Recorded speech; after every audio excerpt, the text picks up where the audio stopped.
Fox Sports. We are Fox Sports. We are the Lions. It's a special night in Cleveland as the Indians pay tribute to one of the greats from those powerhouse teams of the late 90s and early 2000s. The Indians will honor all-time home run leader Jim Thome by unveiling a statue at Progressive Field with that familiar pose he had at home plate. The Tribe will try to provide some power of their own in tribute to one of the members of the 600 Home Run Club. Next on Sports Time Ohio.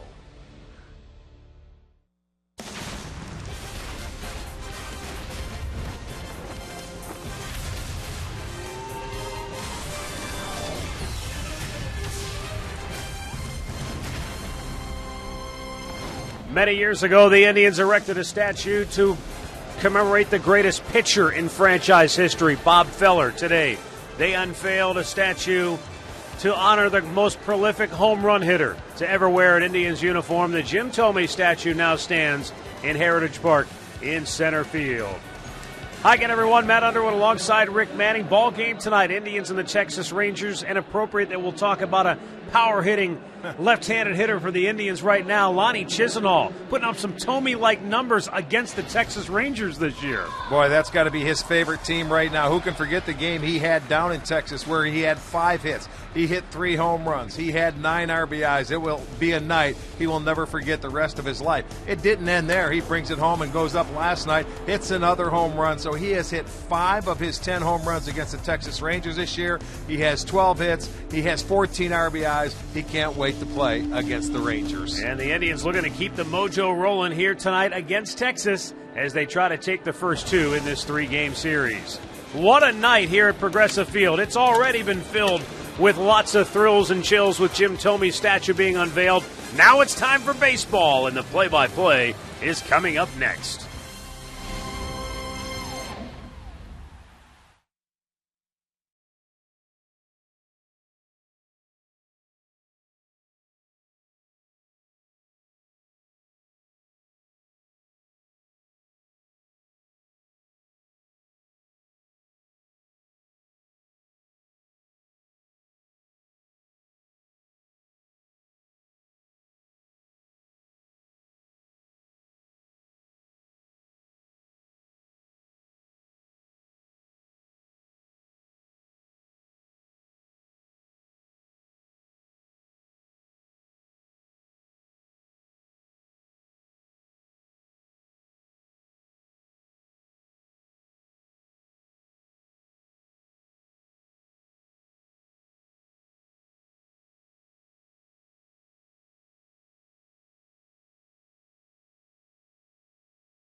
McDonald's, I'm loving it. By your local Toyota dealers. Visit buyatoyota.com. Toyota, let's go places. Buy Paninis. Get overstuffed at Panini's Bar and Grill. and by Jeep. Visit Jeep.com to learn more. And we welcome you into Progressive Field. Indians and the Texas Rangers. TJ House on the hill for Cleveland tonight, finishing up his warm-up tosses. And we'll have a look at Ron Washington's starting 9 for Texas tonight, brought to you by Toyota. Shin-Soo Choo in the leadoff spot, but in the DH role tonight. Then it's Elvis Andrus, followed by Alex Rios. Adrian Beltre batting cleanup, followed by J.P. Arancibia. Leonis Martin 6th. Then it's Chris Jimenez, Rougned Odor, and Dan Robertson. Our GMC starting pitcher, it'll be TJ House again. TJ making his 10th Major League start this year, and the last time he faced the Texas Rangers, it was his shortest start of his Major League career. He only went 3 1/3 innings against them. He gave up 6 hits and 6 runs. He gave up 1 home run and walked 2, so he wants a little bit of revenge coming in here. He is 1-2 on the year with a 4.50 ERA.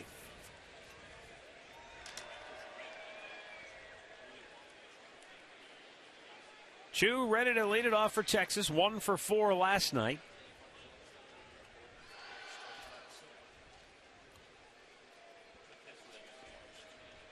And TJ House, first pitch of the night, a little bit low for ball 1. 70 degrees, our game time temperature. And spun him out of the way. Indians pounded out a 12-2 win over the Rangers last night. And the significance of that, when the Indians win the first game of a series, they've gone 11-1 with 2 splits in series. So usually pretty good foreshadowing. In fact, Rick, you talked about this before the ball game with me.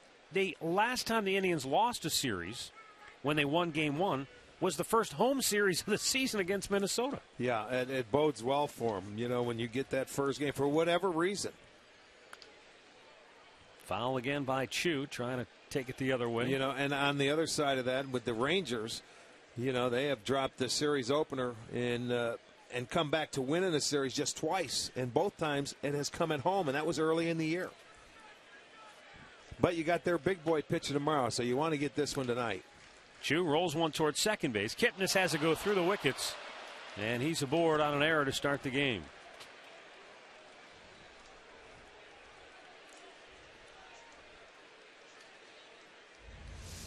Just a routine play for Jason over here. He's going to his left, and he just looked like it might have hit the heel of the glove, and he didn't come up with it. So it'll go as an error. That is the 83rd error for the Indians this year. They have allowed this year 57 unearned runs as a team. 1 last night. Elvis Andrus will be the batter, 2 for 4 last night. He drove in a run in the 9th inning after the game was all but decided.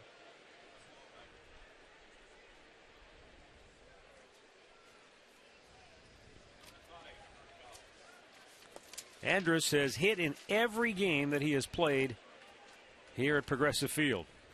All 23.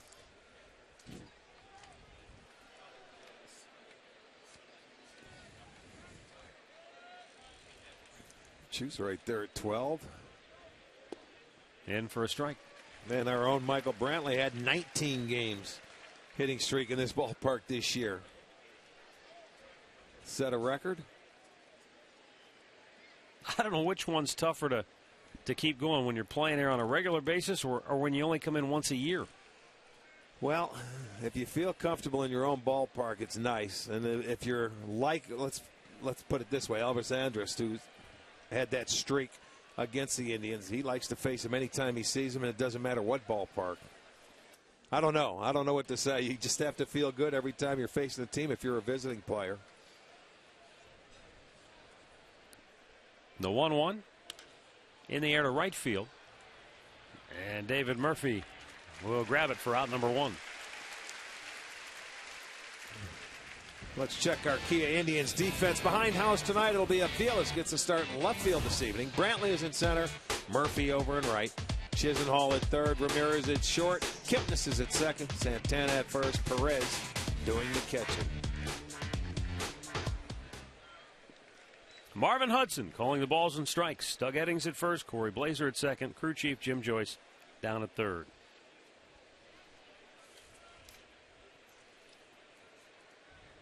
Alex Rios went 0 for 5 last night. Takes a called strike. That's going to be a big pitch for House today. That something on the inside part of the plate to the right-handers that he can throw for a strike.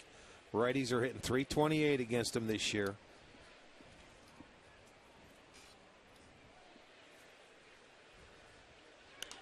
Off the end of the bat, foul, out of play.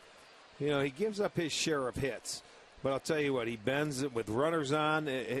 With nobody on, hitters are hitting .328 off a House. But when runners are on, it's .292. Then you get runners into scoring position. He gets tougher. He goes down to .159.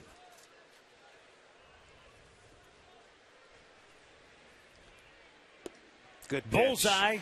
And a called third strike for out number 2.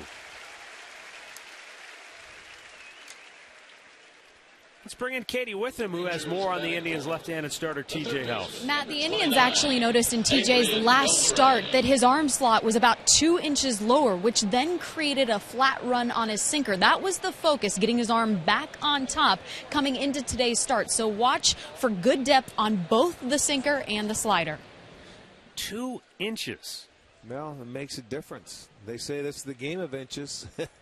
When you're not on top of the ball or you're on the side of it, that's a big difference. Yeah. And that's exactly what it is the depth or the movement going straight down, whether you beat it in the ground or if it's flat, you leave it up a hair and they can hit it in the air.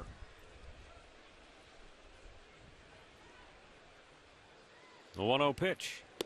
Missed outside. You know, and that's on the pitching side of it. Now when you think about the hitting side of it, when you get to a certain point, you're talking about a fraction of a second if you pop it up or you hit a line drive or you top it.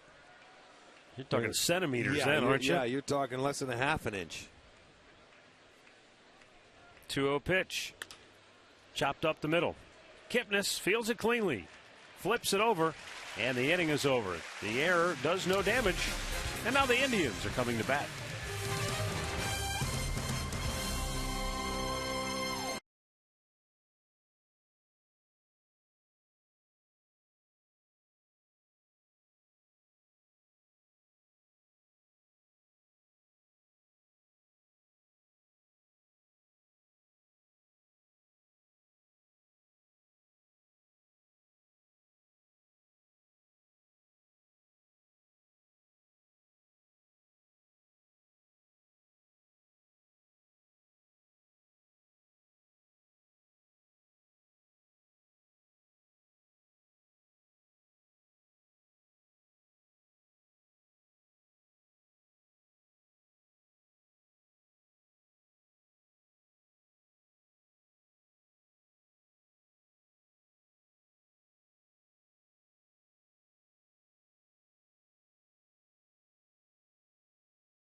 Let's take a look at the starting 9 for Terry Francona and the Tribe, brought to you by Progressive. Jason Kipnis will lead it off. Mike Aviles, who drove in 3 runs last night in the 2-hole. Michael Brantley had 3 hits, batting third. Then it's Carlos Santana. Lonnie Chisenhall homered last night, hits 5th. Nick Swisher in the 6th spot. Then it's David Murphy, who has just simply tortured his former club this year. Jose Ramirez 8th, and Roberto Perez gets the start behind the plate, batting 9th. It'll be 25-year-old right-hander Miles Michaelis, who is making his 6th start. His record is 1-3, and you see a high ERA. This will be. He has never faced a team from the AL Central, so his first start there.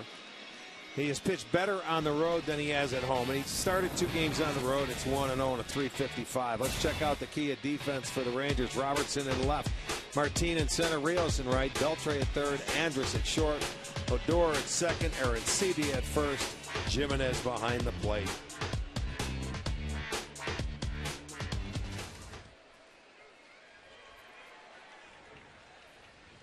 Jason Kipnis digs in. Miles Michaelis, a 7th round pick back in '09 by the San Diego Padres. And his first pitch is outside. Made his major league debut with the Padres when he jumped right from Double-A in 2012. Last year he was traded by the Padres to the Pittsburgh Pirates. For Chris McGinnis, remember him? Yeah, well, that was this past offseason. Then the Pirates traded him to Texas for McGinnis.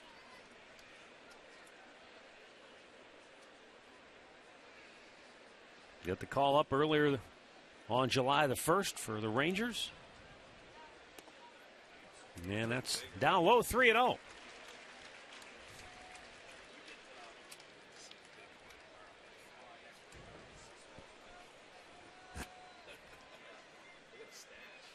Now the 3-0 pitch.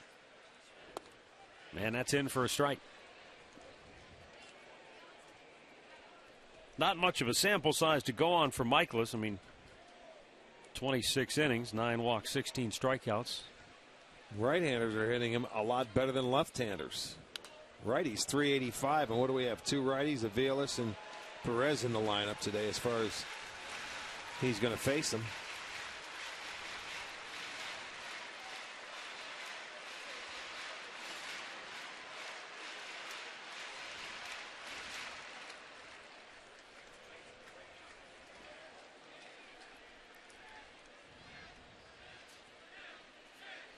Swung out and missed. Kipnis chased ball 4 and strikes out to start the game.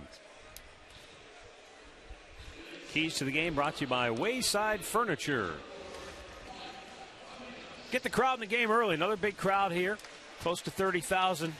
Steer clear of Beltre in the RBI spot. He is the one guy that can do damage for the Rangers.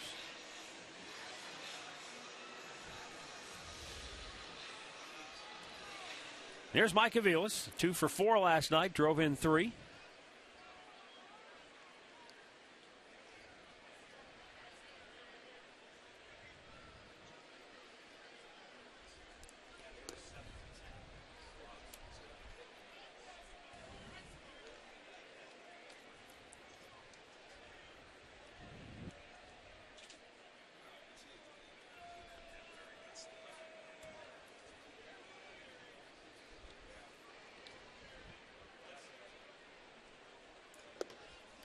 Ran it inside and a swing and a miss.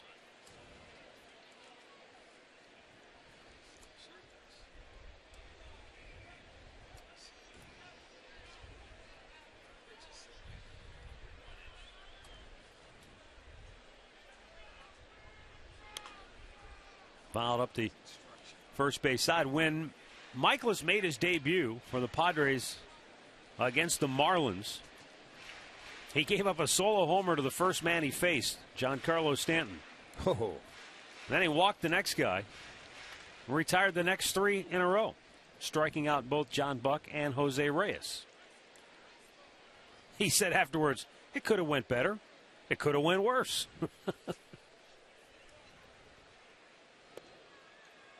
Down low, 2-2.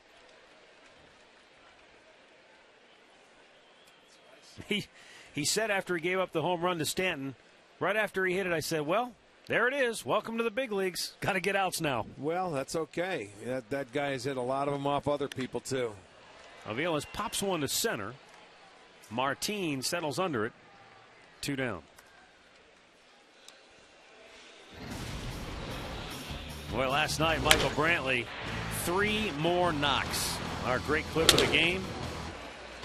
Brantley continuing to swing a wicked bat this year.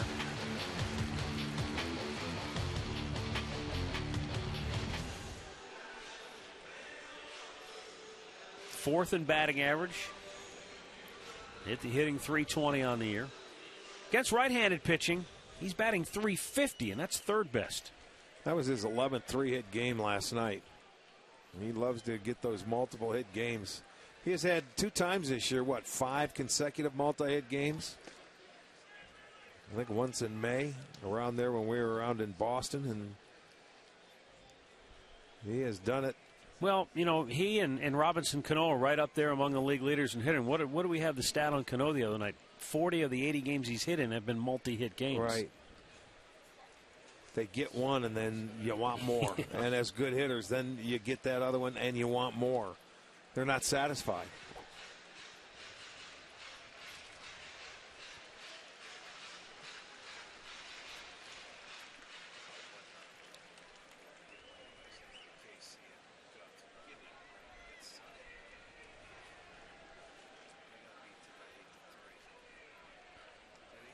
Miles Michaelis, the 2-0 pitch. Interesting, he's working out of the stretch with nobody on base. Base hit to right field for Brantley, but that's essentially because he's been primarily a reliever. Comfort. You know, obviously he feels more comfortable doing that. And Rick, I'm looking at, he didn't make a start since 2009 until this year. Yeah. So that's what he's comfortable doing. He tried to get the fastball by Brantley. He was ready for it. So Michael starts the game off for him with a base hit. 2-out single.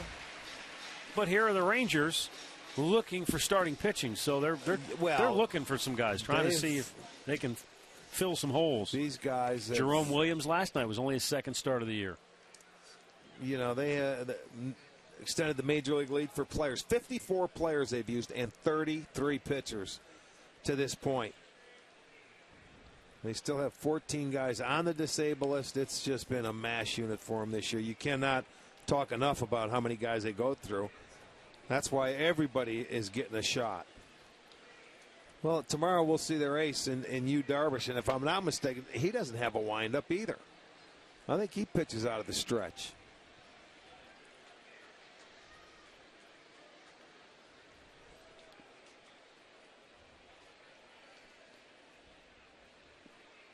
Santana looks at a ball in the dirt.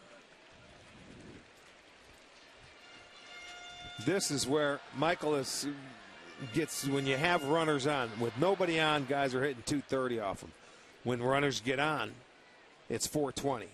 And with runners in scoring position, it goes up to 536. And he's had 3 2-0 counts already. That'll get you in trouble. Pitching from behind.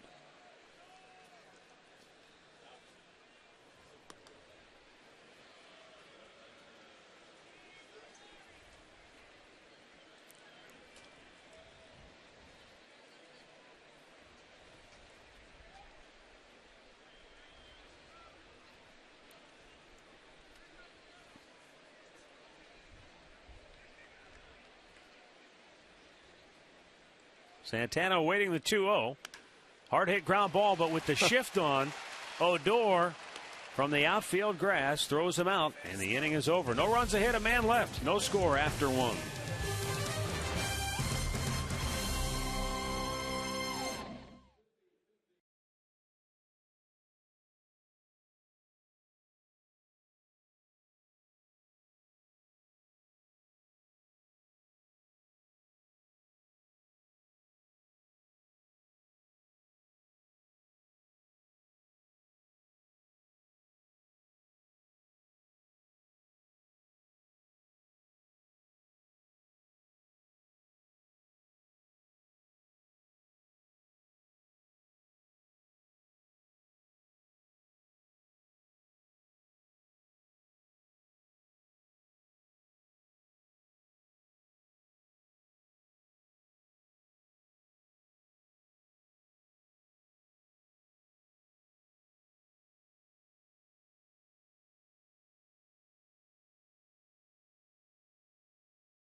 Sebia, Leonis Martin, and Chris Jimenez due here for Texas.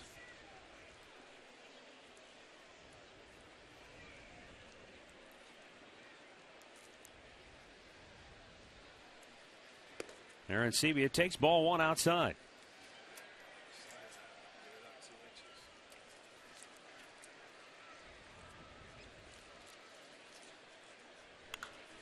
Rope foul down the left side.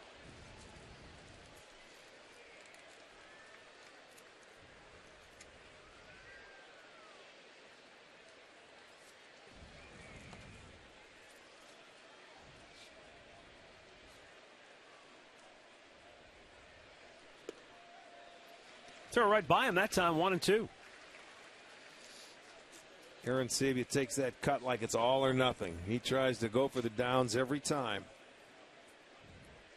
He has 16 RBIs since the All-Star break, tied with Carlos Santana. Well, might He stay better fair. run. And the house flip goes into no man's land, and Aaron Sebia is going to go to second base. Second error of the game already for the Indians. Yeah, but that wasn't really a good flip by House. You either take that ball or you just you don't throw it, because it was just like a quick backhand. That ball stayed right on the line. I might have just let it go to see if it hits that grass and rolls foul again. It comes back into play. And it was going to hit that grass, but he picked it up and gave a bad flip. No chance for Santana. It'll be a single and an error, I'm sure. I mean, that's not even close. Probably should have just held that ball and not give it a flip.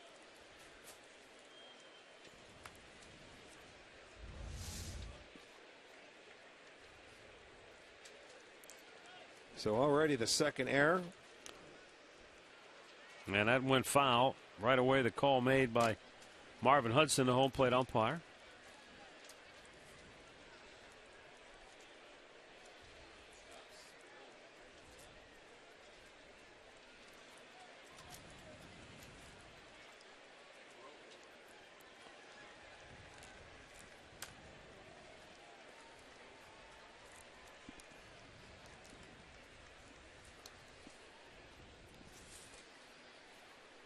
He squares. Martin tries to bunt it. Foul again. 0-2.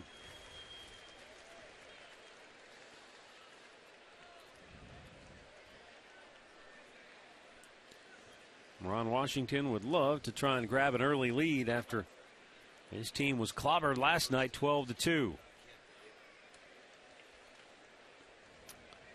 But you got Martin, then Chris Jimenez waiting on deck.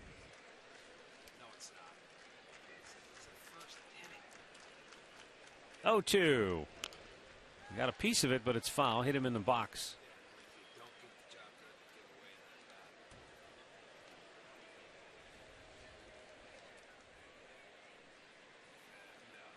Chris Jimenez, one-time Cleveland Indian.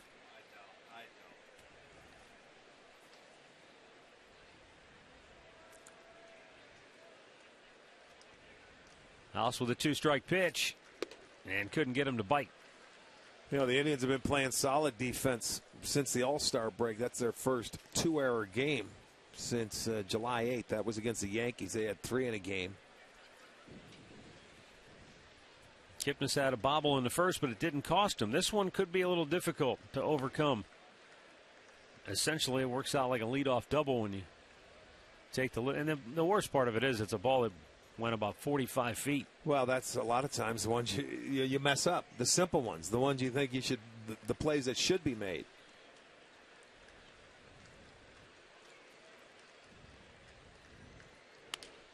Weekly grounded towards third. Chisnall looks him back, throws to first. One away.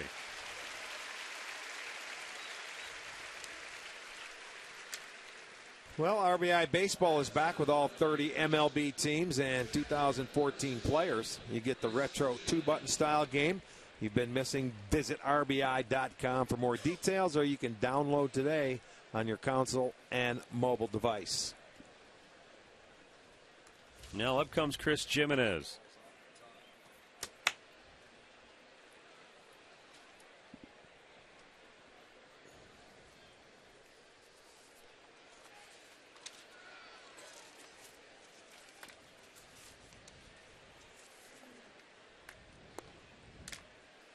Since the All-Star break, Jimenez has been pretty good at the plate. 4 hits, 4 walks, so safely he has reached in 8 of his 16 plate appearances.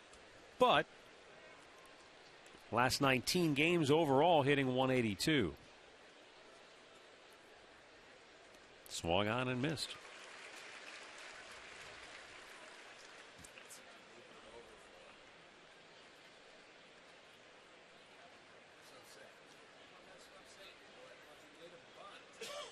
Jimenez had a 4-hit game against the Tigers on May 22nd, and that was just his second game in a Rangers uniform.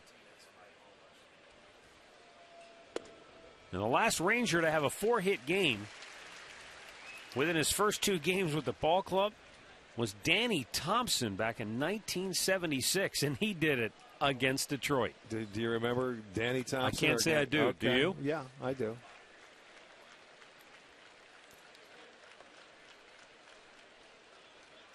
Swung out and missed. Jimenez chased one. And that's a second strikeout for House and a big second out here in the second inning. Had a nice little bite to the slider. You watch it going down. They want it down and in. And there it is. He had some tilt to it. Very good. You get him to chase it. So this is like turn back the clock series for you. Jim Adducci, you played with his father right. in Milwaukee, and now Danny Thompson's name pops out. And you, well, anytime you get names back in the 70s. Your wheelhouse era. Come on. You know, when we had an opportunity to go back and watch Jim Thome and some of the guys that played with him there, that was a flashback, but that's not playing days. Those are TV days. Mm-hmm. I will say it struck me a little bit sitting out there during the ceremony just how quickly time does fly by. It seems like just yesterday. 20 years ago, man. You know? That's 2 decades. Doesn't seem possible in some ways. Odora swinging a miss. It's 0-2. Hope you had a chance to see our pregame coverage on Indians Live of the Jim Thome statue ceremony. It was really well done. Yes, it was.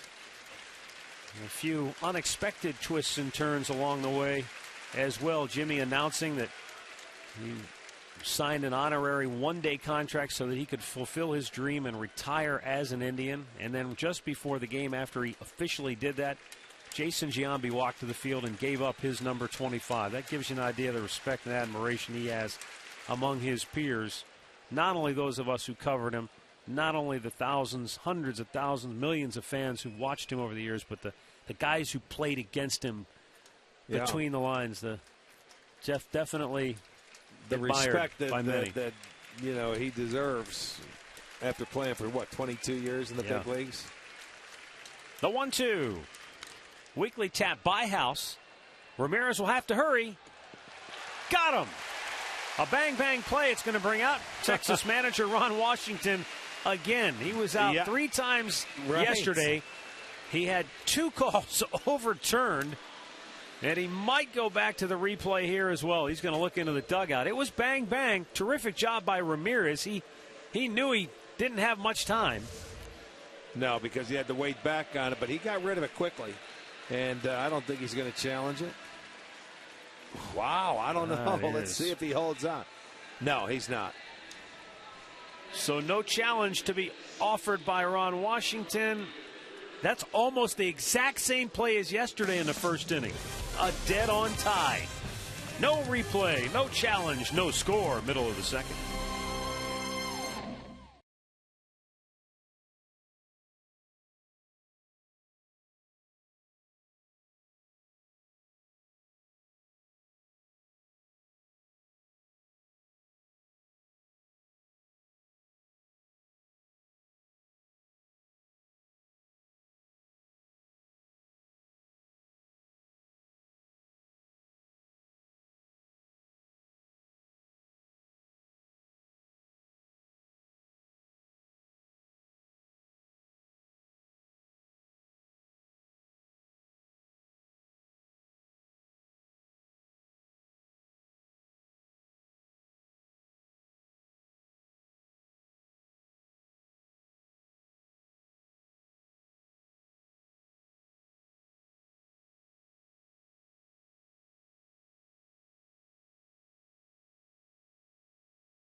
All right, let's go to the bottom of the second inning. Lonnie Chisenhall going to lead off here for the Indians.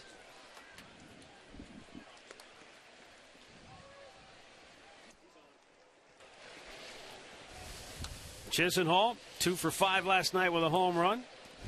Facing Miles Michaelis here in the bottom half of inning number 2. Matt Underwood, Rick Manning with you as usual, and we're happy to be joined now by former Indians general manager John Hart. Welcome back. Yeah, it's good to be back. What a tremendous weekend this has been, as you know, for all of us that have been here for the Jim Thome years, and to have this come back full circle, it's just been spectacular. For not only a great player, but just a tremendous guy. John, I'm curious. If I remember right, you came to the Indians in 1989. That's a bang-bang play, and he's called out at first. Tough play. He tried to slide under it, but unable to do so. One away. You came to the Tribe in 1989, Actually, right? I came in at the end of the '88 season. Okay. I was third base coach at Baltimore and came over right after that season. Jim Thome's drafted in the 13th round in 1989. Unheralded. So he wasn't Archie. He didn't go like one of one. He wasn't that guy. At what point, John? Because I know Jimmy was no overnight success. It was a lot of hard work by him, by Charlie Manuel, the player development system. At what point, though, did you say, we got one right here? Well, you're right, and you shouldn't gloss that over, because these are the success stories, and this is what's so special, that you take kids that your scout likes, you get them later in the draft because they've got some deficiencies. But, it is a great story with our player development. Johnny Gorel, you know how hard he's worked with them on, developing the infielder part of it, as well as Charlie, obviously, with the hitter. But I really first noticed Jimmy in the spring training of 1990. I go down and you watch the kids on the backfield. We knew we were building something. We knew there was going to be about young players. And you just watch this guy hang line drives. Archie, he was an opposite field hitter when he first came up. He had a tough time pulling the ball. He couldn't pull it, and you looked up. But I'll tell you, when you take young hitters, especially with that size and strength, and you've got guys that can stay inside the ball and use the other way. Charlie Manuel kept telling me, he said, heartbeat? He said, hold on. He said, at some point, he's going to get a little bigger, stronger. We're going to teach him to get the ball out front. But to your question, Matty, it was really 90. I started watching this kid just hanging line drives out around there in Kai Corbett Field in Tucson. Yes, indeed. That ball would jump out there. And then, it took Jimmy a while to get going. When he got to the big leagues, he was sent back down again, and it took him a little while to get going. And then you have to, at one point in time, say, well, we want to make this club a little better. We want to see if he wants to move from third base to first. Yeah. And he did it. He did it. Not a lot of guys would do that, would they? No, and especially at third base when he had really established himself, and now he was an all-star, and he's hit he's a 30, 40 homer guy.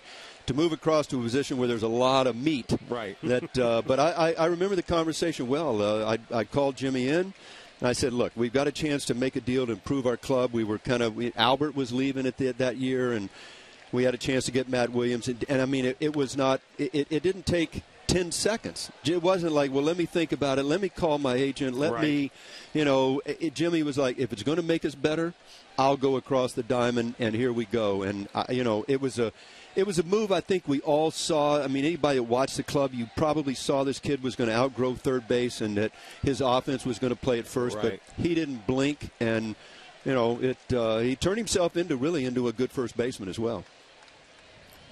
Nick Swisher at the dish with one out here in the second inning. 2-ball, 2-strike count. We're visiting with former Indians general manager John Hart, who helped construct one of the greatest teams in recent memory. I know it still burns. It burns in all of us that they couldn't quite win that world championship, but so many tremendous memories, so many great thrills along the way. And, John, I'm wondering, when you're sitting out there today and watching Jim Thome stand up there and very eloquently, I might add, do a terrific job with the speech. You see that statue unveiled. Could you have ever imagined when you were putting all this together, the fun you would have long after the fact? I maybe if I would have thought about it, but like all of us, you're caught up in the moment. You're looking to do what you can do, and but I think that we knew we had something really special. And Jimmy was one of the homegrown guys, along with Albert and Manny.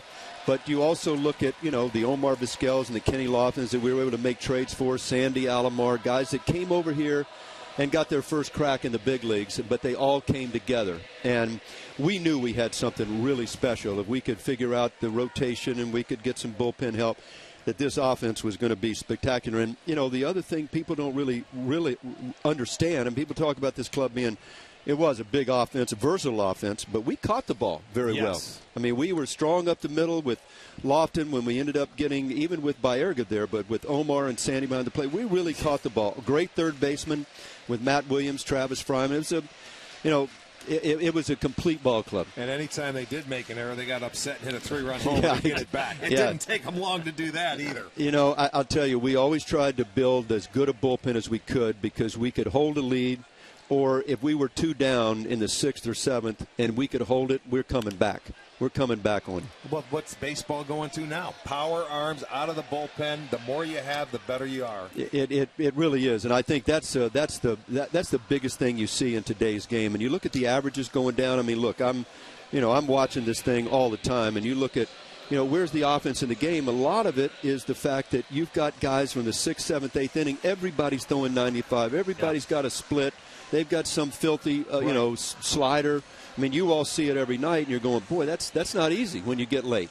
Well, now this game's reverting back to where you have to do the little things, move some runners over with a bunt, and get back to old-style baseball. Yeah, it is. And there's some great arms out there. There are great arms. It's becoming sort of a pitching era. And I know, people in baseball are talking about, they're going, well, you remember the day when they said, well, we need more offense, so we'll lower the mound. Right. I mean, I don't think they can lower the mound anymore, no. But do they like shrink the strike zone a little bit? I mean, well, let me ask you, make John, it tougher. is this good for the game, or do you think does baseball have some issues at hand that they've got to look at? Well, I listen, I think it is what it is, and I think the game is going to be fine no matter what happens. But I do agree. I mean, if you look at this ballpark, when we put this thing together 20 years ago, we were an offensive-oriented club.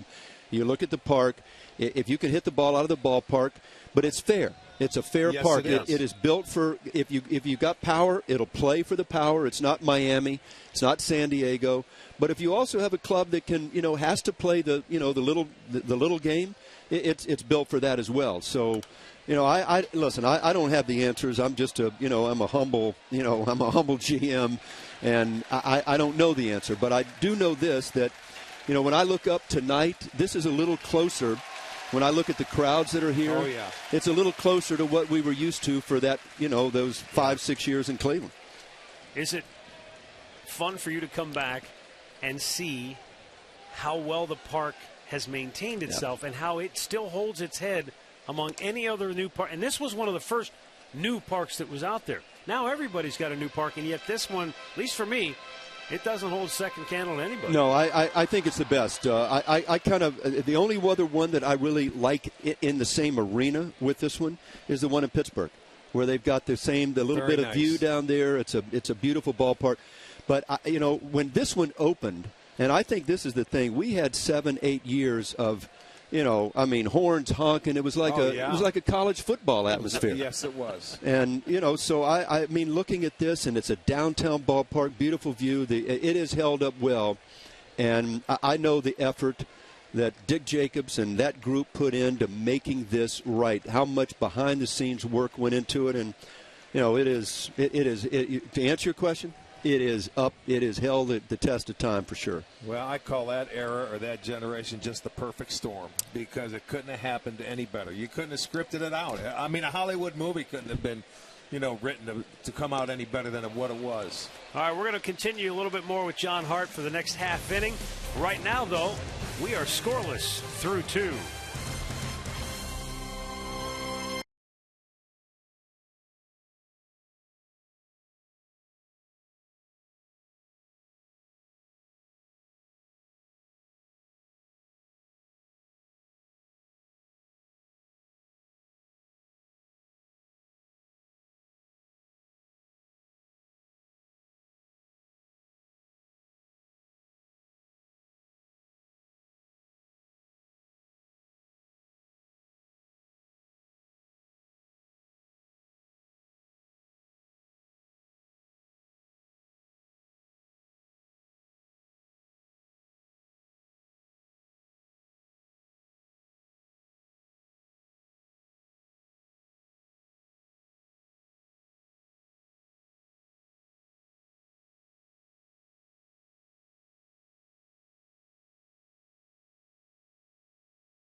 Your thoughts on Hall of Fame? All right, now in your second baseball life, you've become a tremendous analyst. I mean that wholeheartedly. Now, with the face for radio is what I do have, boys. With the MLB Network. So you know, Hall of Fame time comes around. You guys have a lot of conversation. You're around a lot of great players on the set there. A year ago, no players get elected. This year, great class. But John, there's a cloud hanging over the so-called steroid guys of the 1990s, McGuire, Bonds, all those guys. But Frank Thomas, there were never any accusations or fingers pointed at him, so he gets into the Hall of Fame. I have to believe that Jim Thome is going to be in the same situation, that there won't be this cloud hanging over him because he was playing in the same era. Yeah, you bring a great point up, and look, and I think the writers are torn. I mean, you look at, you know, all the things that they've got to decipher, and you know, you look at the Bonds and the Clemens and some of these great players that came through that era. McGuire with 5. It used to be 500 homers, you were automatic. Right, well, look, I can honestly say this, that and having, you know, left the Indians and been around, I'm with all around baseball all the time, there is not a disparaging word anywhere anybody would ever say about Jim Thome. And you look at the numbers that he's put up and what he's done, not just the homers, the peripherals, the other peripherals. If you're talking first ballot, this is a first ballot Hall of Famer. And I thought it was really, really cool today that he announced his retirement, waiting it out to maybe one more call, one more at bat. It didn't come, and he retired as a Cleveland Indian. I think it's spectacular. Lonnie Chisenhall with a good throw across to retire Dan Robertson for out number 1 here in the 3rd inning. Yeah, that was an unexpected little twist today with all of the, you know, the great pomp and circumstance surrounding the unveiling of the statue. He drops that today, that I'm waiting. I'm going to sign a one-day contract and retire as an Indian. And if you know Jim Thome, he was sincere about that. That meant the most to him when he said, God, I'm home again. I'm home, yeah. Yeah, where it started. You know, Arch, I mean, you guys have obviously know Jimmy. A lot of people don't, and you look at, you know, star players in a lot of sports and the big hype and the hoopla. The word humble was used, sincere, character. It's legitimate. Yeah. I mean, you guys that have been around him, this is a sincerely humble, caring guy that, you know, just did it. And he's the same guy he was when, you know, I remember him back in 89 and 90 as he is today. He's that kind of kid. We talked to him last night. We had him on for an inning here, and you know what? It reminded me of just the throwback to the 90s. It hadn't changed. It's like It was just like it was yesterday. Yeah. I mean, he truly is sincere. His whole family is. He always has been. Absolutely. You know, it's great, and I think this is a big part of what, you know, why people love baseball. It's, you know, it's everyman. It's, you know, and I'll tell you something. I remember back when, you know, I was thinking about signing Jimmy to a long-term deal, and I'm going, you know, he's a big, and I'm not sure. And we had that winter development program here, and so we had all these stars. You know, we had Kenny Lofton, who played Division I baseball. On Saturdays, we'd have like a little, you know, we'd go out. Well, Jimmy Thome comes out, and we're playing a little basketball. He's getting it about 20, 30 feet. He's popping balls in, so I'm kind of watching. And the next thing you know, they're about ready to play. He bounces it once, twice, turns, and pirouettes and does a 2-back. And I'm going, wait a second. Now, this guy's more athletic than I thought. Maybe I better think about another one of those multi-year deals there. That was pretty good. People will forget he played basketball when he was in college. Exactly. I mean, you look at him now, and this guy's he's built. He's a semi. Yeah. You know, he's big. He's 6'4". He's the runt of the litter. Let me tell you what. I told the guys, I said, hey, draft the family. Let me tell you what. Don't cross the sister. Don't go in there and negotiate too hard. You might drafted get a football team if you drafted the family. Yeah. That's beautiful. I thought it was also pretty cool, John. Jason Giambi, who we've gotten to know here last couple of years with the Indians, literally a half an hour before game time, he goes to the Indians and said, you know what, I want to give up my number. That just says to me, this wasn't rehearsed, this wasn't staged. Giambi just said, you know what, why am I wearing 25? Yeah. I'm going to give it up and give it to Jim before the game, and that was pretty awesome. Yeah, it was awesome. It really was. Listen, Jason Giambi, I'll tell you something, Arch. You guys are seeing the players coming off the field and going into managing. You know, the era of the old school guy, the Earl Weavers coming through the system and spitting out. I look at a guy like Jason and you go, you know, I think he's got the ability at some point to step into a managing role. And, look, something like this, I mean, it's a from-the-heart deal. He's got a lot of credibility in his own right for the things he's done. And to do this, hey, hats off, Jason. Nice going. 0-1 pitch. Andrus, well, we could talk all night with you because I'd love to get your thoughts on Elvis Andrus. Man, what a job he's done. Yeah, he is. He's special. He came over in that Braves deal, and look, Texas jumped out, bit down on that big contract. If you remember, 8 years at 100 and some million. But if you realize there's a shortstop, and this is Texas's thinking, there's a shortstop in New York about to retire. This kid would have been a free agent at the end of the year. My instincts would have been that this would be a perfect fit for the Yankees. I mean, look, I'm not saying he's Derek Jeter, but he's in that kind of a class. He can defend, great kid. His bat is, it's a playable bat. I mean, this would be a perfect fit in New York, and I think Texas did that to sort of protect themselves, see what they could do there. Well, on that field where it's so quick out there and the ball flies, you need a quality shortstop and a top-notch guy. Yeah, and he can run a little bit. There it is. And he hits every single time against the Indians. He's had one game in his career where he hasn't had a hit against Cleveland. He loves. He circles Cleveland when he comes in. He puts it on when the schedules come out. He invites his family out here to come watch him get 3 hits a night. Yeah, he sends a couple of limousines to pick up the pitching staff when they get to Texas. 24 straight games here with a hit.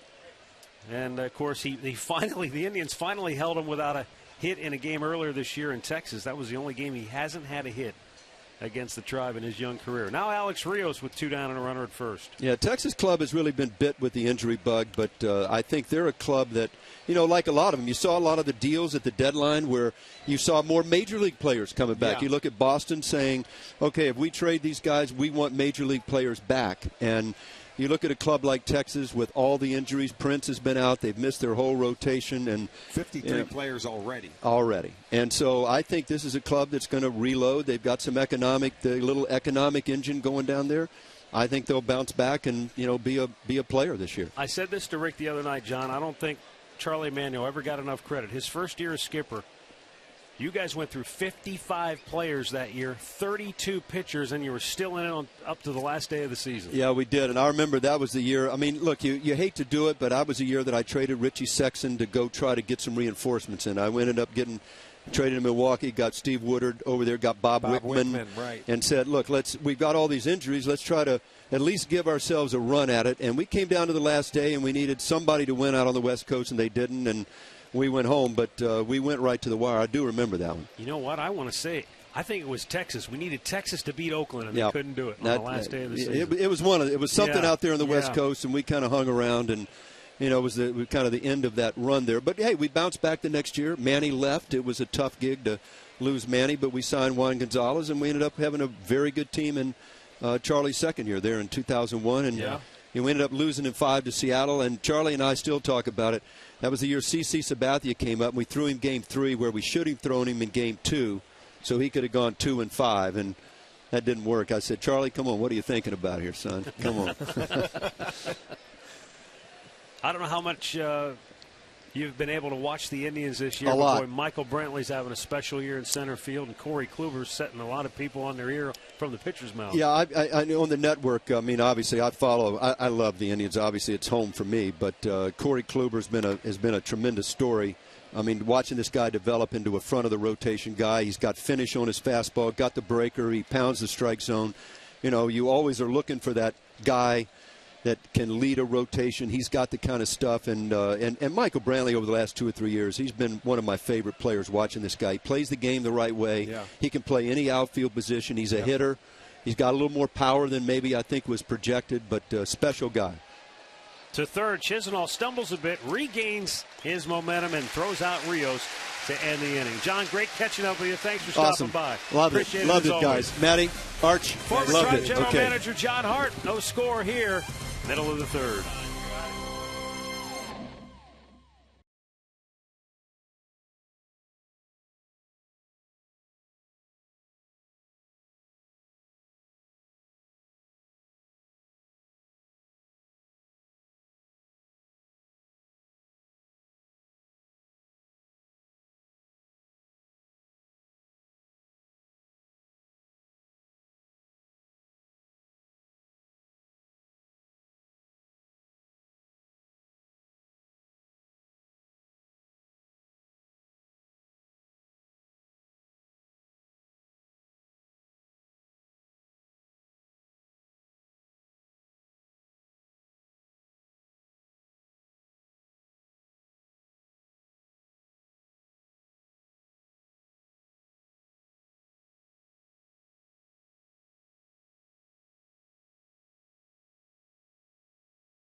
One to stay tuned later in the game for Miller Time, brought to you by Miller Lite.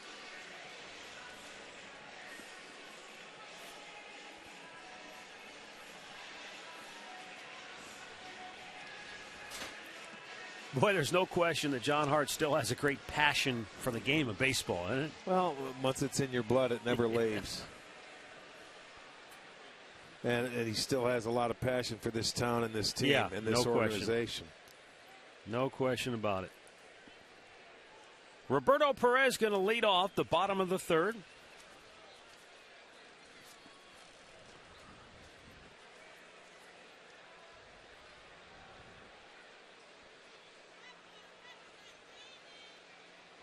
I think a day like today, Rick, for people like you who played the game, as John was saying, when you're in it, you're just trying to survive day to day. You're playing every day. There's no break. Well, you don't appreciate it. You don't have time to really step back and look at it and think. And so a day like today, these are the unexpected bonuses that you're never really thinking about or looking forward to. And then it comes along and you're like, wow. But then you start reflecting back. When you're around the people that you went through it with, and you have the time to sit back and appreciate it, because everybody goes their separate ways, and you're into your own program, and now it's called, hey, I get into my routine. I have a routine. Well, everybody always has had a routine. If you play this game, you can never get too high, never too low if you're an everyday player. And if you're a starting pitcher, you go do a good job one day, and I'll see you in the next 5. You just take care of yourself and be ready to go. And as they say, as the old saying goes, time heals all wounds. But it wasn't always a bed of roses. When you're a leader, when you're in a leadership position, sometimes you have to make tough decisions that aren't always popular. Oh, yeah. John Hart had to make them. Mike Hargrove had to make them. Charlie Manuel. I mean, all three of those guys. There were times where they probably wanted to kill each other. But today it was nice to see them, hey, you know what? Long time. Time is gone. They just shaking hands. That's the nature of the beast. You go through too much not to enjoy it and share it. And it's fun to be around it. It is fun to see. But, now when we talked about it last night, because we had Jimmy up here, that's 20 years ago. I know. When you're going back. So, that's a long time. That's not like it's yesterday. No. We want to have memories like maybe every 2 or 3 years. Let's not go every 20. Well, it was just 3 short years ago. Jason Kipnis was a rookie. And as an added bonus for being in the big leagues and being a rookie, he got a chance to play with a Hall of Famer, a future Hall of Famer in Jim Thome. And for a kid who grew up outside of Chicago, where Jimmy was from, that whole area. Right. That was a big deal for Jason. I don't know if a lot of people knew that. I don't know if that was a widely reported story, but that was a big deal for him. To all of a sudden, look, Jim Thome's on our team now? That was... Yeah. I watched him growing up on TV. Yeah. So, it means something. It's special. 0-2 pitch.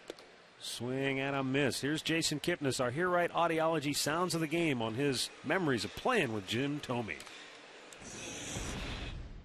He was someone who I grew up watching the game. Even, got to admit, he was one of the swings that I emulated when I was younger as a kid, that I would try to pretend I was him at the plate. And but as much as you see him on TV and as good a guy as you hear he is, he's even better in person and a better teammate. The guy was awesome. And even though I was a rookie and just came up, he was easily approachable, talk to me whenever I wanted to, and just loves the game of baseball, loves being around it.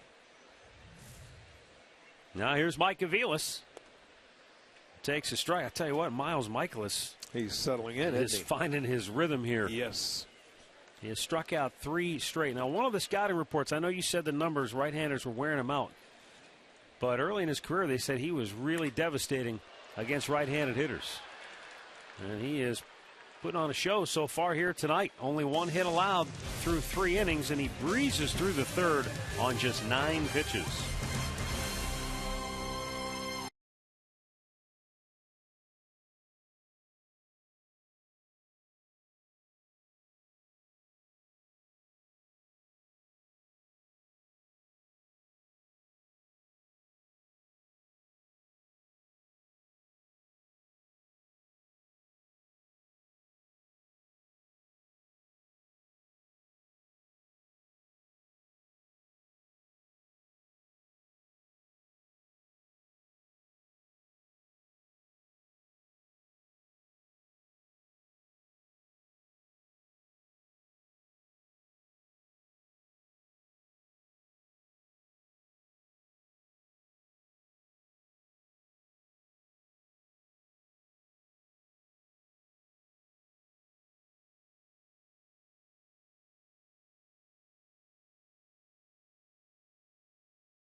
I always had hope that I could do it as a Cleveland Indian.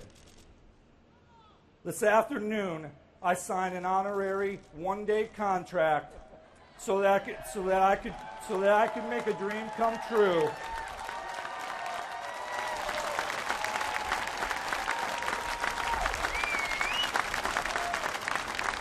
I'm humbled and grateful to announce, after a 25-year career, I am officially retiring tonight as a member of the Cleveland Indians. Thank you. You know, during his speech, which was very emotional for Jim, there were only 2 times where he almost broke down into tears. The first time was when he talked about Charlie Manuel. Right. And the second time was when he talked about retiring as a Cleveland Indian. I think that tells you a lot about where his heart is. Adrian Beltre takes a strike. He grounded out his first time up. TJ House has given up just 2 singles.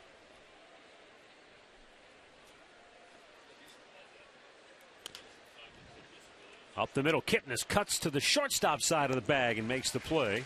1 away.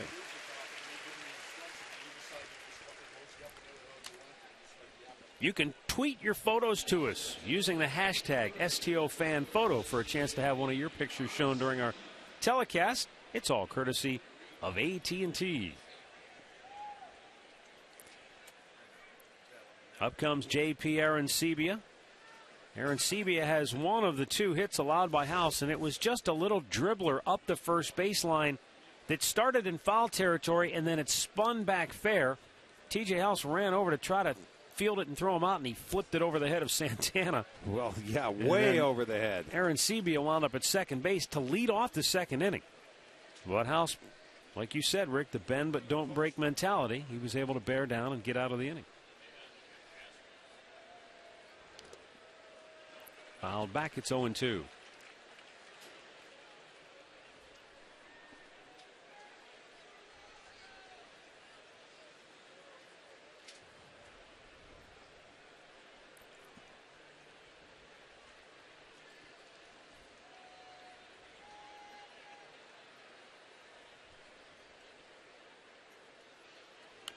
And a foul ball up the third base side.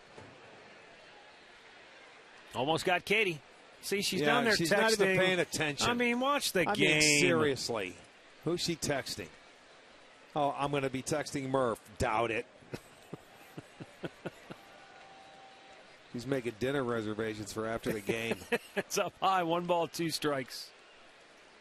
You have to make reservations at McDonald's?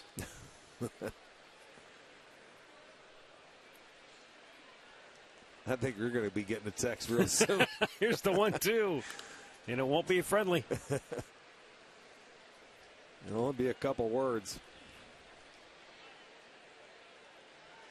Tampa Bay out to a 6-0 lead over the Angels in the second inning down in St. Pete tonight.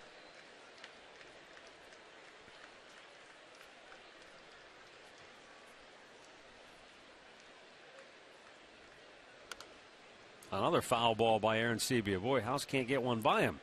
Try bouncing one. That little back foot slider. Got a pitch or 2 to waste. 1-2 count.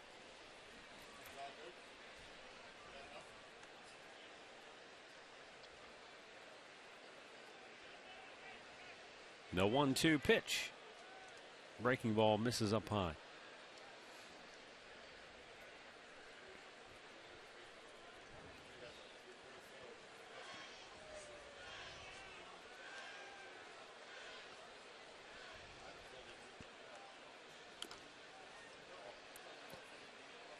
Now Roberto Perez is going to say, let's go out and talk this over, because he's wearing a baseball supply out here.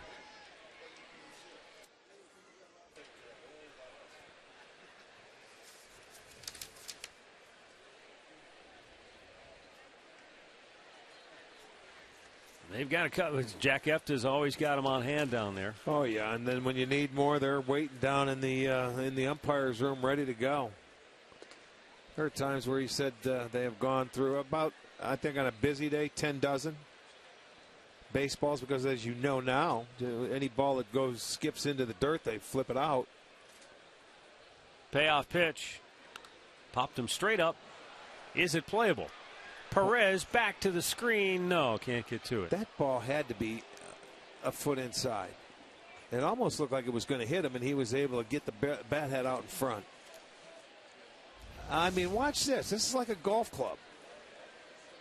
Look at that ball. Might have hit him in the back leg if he doesn't hit this ball. And I mean, it went straight up in the air.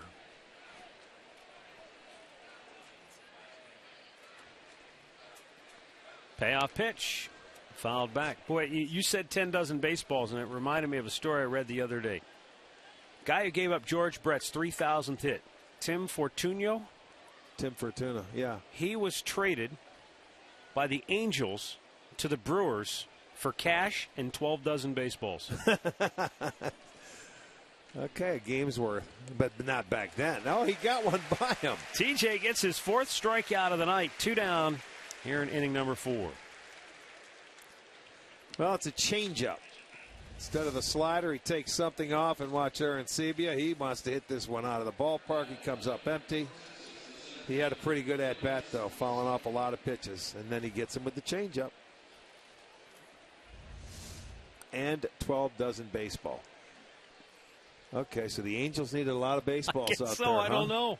Not sure why the... They were running low for batting practice?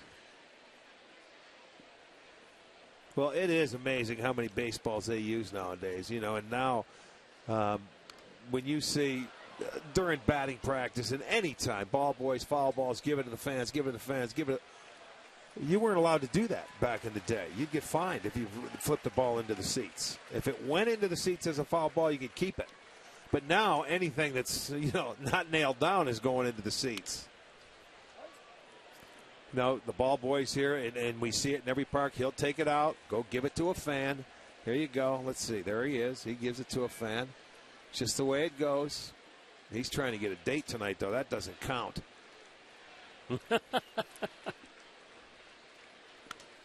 Look out.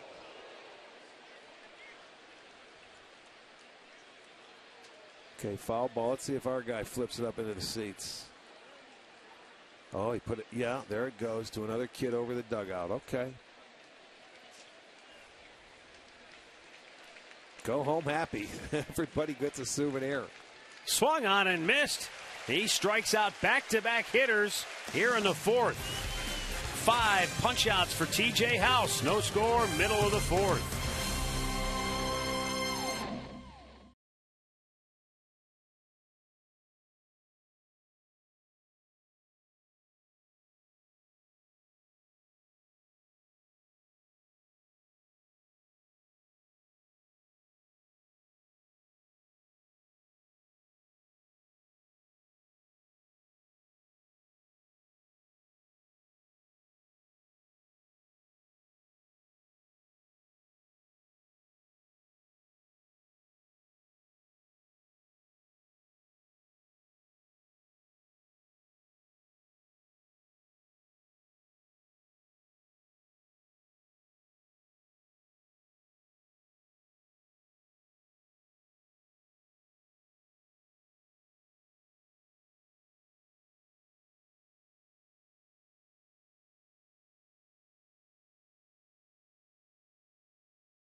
Bottom of the 4th inning. In case you missed it, maybe tune it in late here this evening.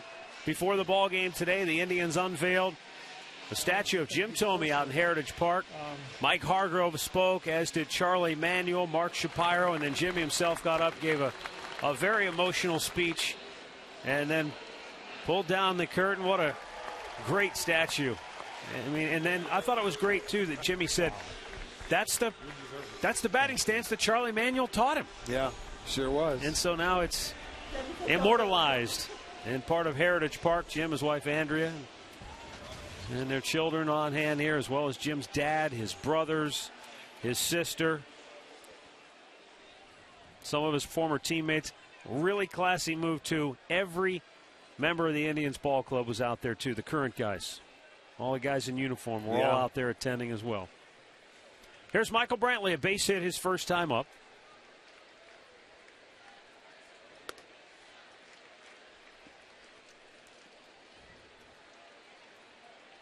So Miles Michaelis, we haven't had a chance to talk much about him tonight with everything going on, but he's pitching well thus far. And again, he's been a relief pitcher. Texas trying to work him in as a starter. This is his 6th start of the year, but last 3 years he's been nothing but work out of the bullpen. But he made some headlines a few years ago for a really bizarre feat. When he was with the Padres, he accepted a bet, and he ate a live lizard. Nice. And they videotaped it, and it's out there on YouTube. You can look it up. It's pretty gross, but you can look it up.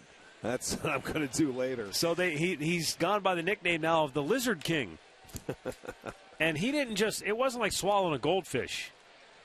It's not easy to watch. Let me just put it that way. Is it not a real big one, no, but I mean, like a little salamander? He was chewing on that thing. It was like, oh. What you do in the minor leagues to make a little cash. That's right, $250 worth.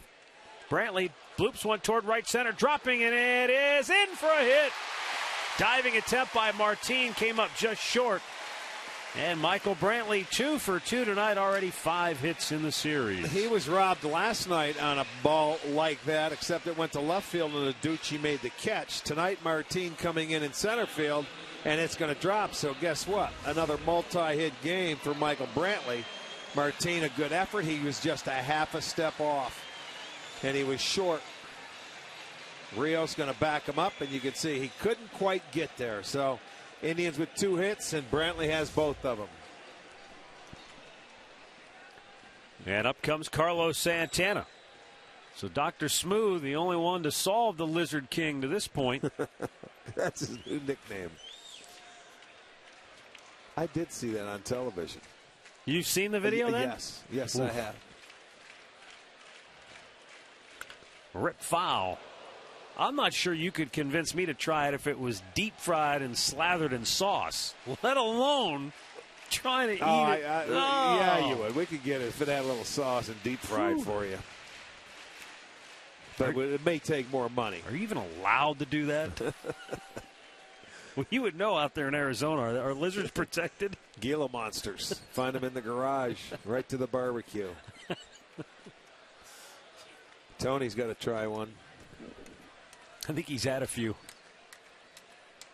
Gila monsters. Brantley back safely. He's got a dozen steals on the year.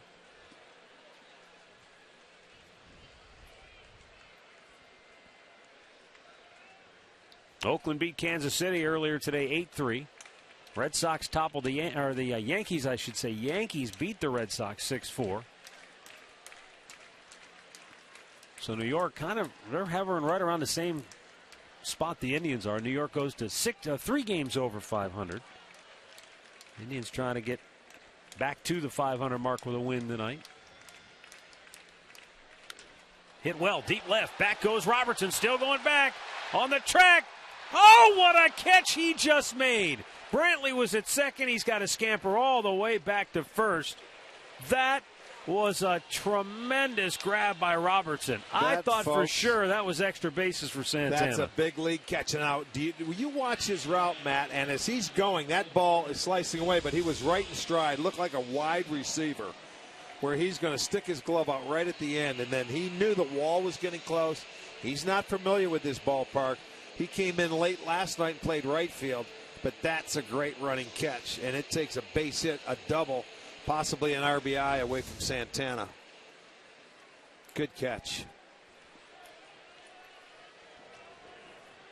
So Miles Michaelis getting some help from his defense right there, big time, and now Lonnie Chisenhall ground out his first time up. I like seeing Santana go the other way, too. And he drove that ball. It's not like he tried to pull it and popped it up.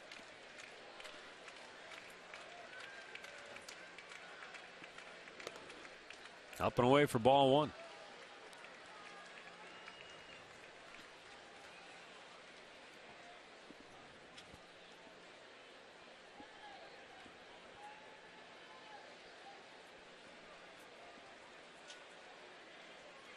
Lonnie with 10 home runs this year, and as you mentioned in our open, half of his home runs have come at the expense of Texas. Popped in the air. Easier play this time for Robertson, 2 away.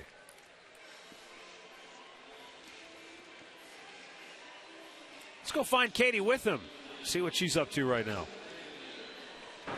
Hey, Matt, guess whose birthday's tomorrow? It's Slider's birthday, so if you're looking for something to do with the family, bring them down to Progressive Field. It's KeyBank Kids Fun Day. Afterwards, they can run the bases, sponsored by the Cleveland Clinic. Get your tickets online now at Indians.com. Back to you guys. I wish Katie could ask Slider how old he is. 24. He'll be 24 tomorrow. So mascots don't age like dogs? There's no... No, it's not like a 7-year thing. No, Slider's 24, still young, getting around, dancing.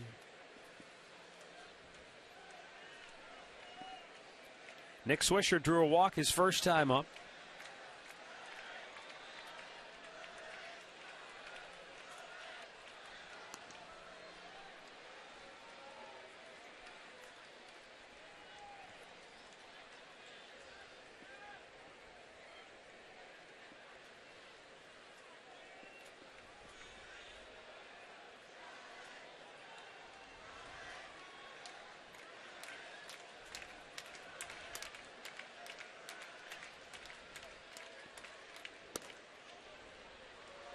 Swisher takes the fastball for a strike, and it's 0-1.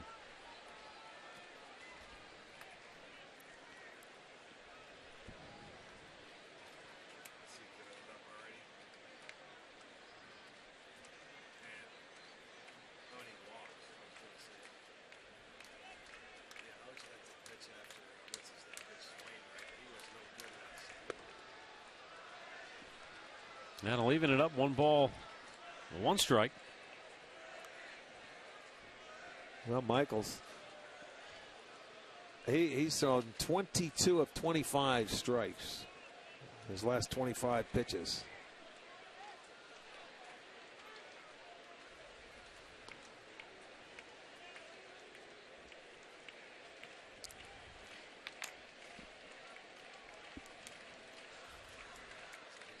Yeah, this is not the same guy that we expected to see based on the numbers that you looked at.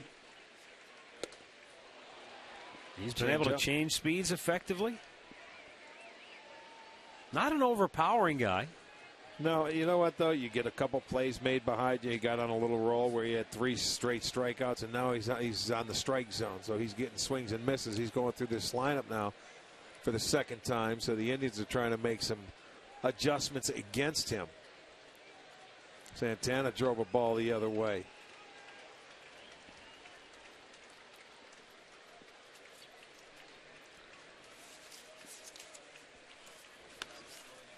That's pulled foul.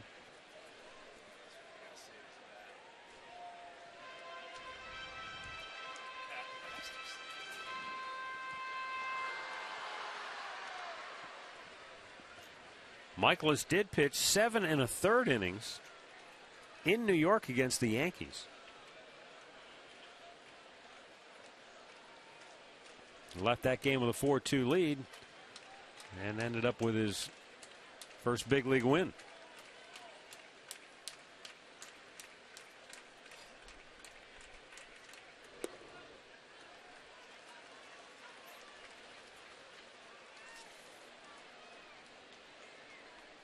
I beg your pardon, not his first big league win. First win as a Ranger.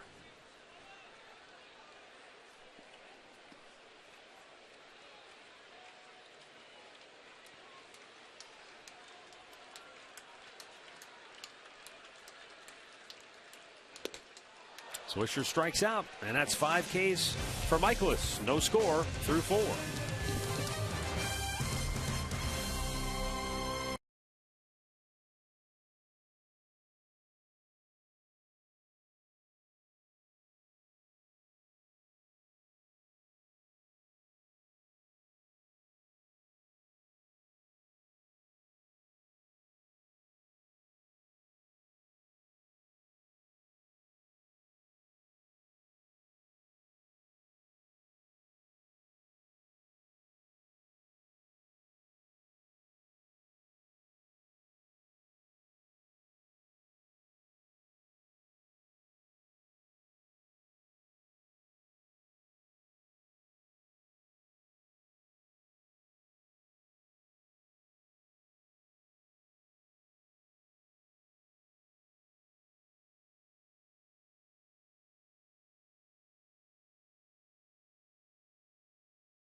Ball is brought to you by your Northern Ohio Honda dealers, by the Cleveland Clinic. Call today for an appointment today. And by the Northeast Ohio Ford dealers.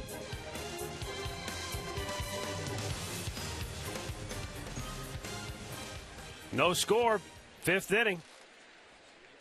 And it will be the bottom third of the order due up for Texas.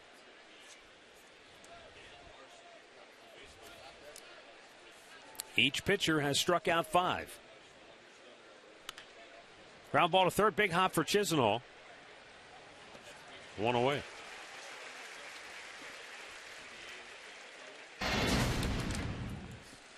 Let's take a look at House's slider tonight and the break of it, the depth to it, and getting the ground balls like he should. He gets a swing and a miss there. And that's what you want to see. You want a little tilt to it. That one was in off the plate, almost hit him in the back leg. You want to see swings like that. He's got good break to his slider tonight. Something that they said, you know, in the open, Katie mentioned that 2-inch difference. 2 inches. With the arm slot.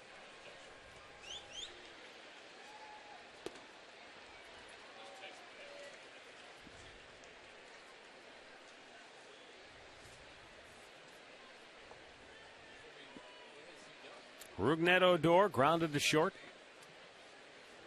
There's a breaking ball in for a strike.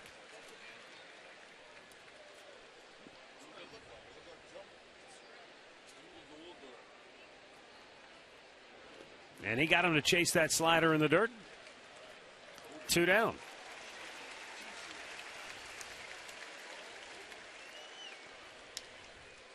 He put a little more on this ball than the breaking ball before. Took something off. This one he adds on. This one never had a chance to be a strike. That's a chase pitch. He gets him to chase. Gets his 6th strikeout. Well, the Rangers had fouled off 12 pitches tonight with 2 strikes. So that's a good idea. You get the 2 strikes, bounce one. Right? Yeah, if they want to swing, go ahead and bounce it. If you get to the 0-2-1-2 counts. Of course, you're not going to do it if you got to throw a strike in a situation, but count dictates. Dan Robertson grounded out. His only time up in the 3rd inning, but defensively, I think he saved a run without a doubt with that great catch he made in left field. Terrific catch. Because Brantley was on second base. If he doesn't make the play, there's a good chance he scores, or at the very least, you got 2nd and 3rd, and well, at that point, there would have been nobody out.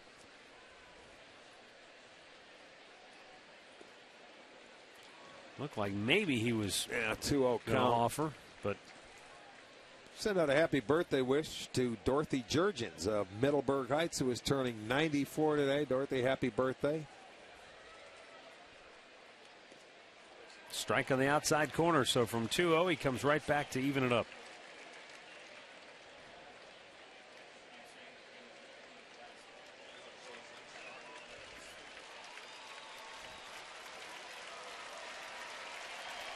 And the 2-2 upstairs, full count.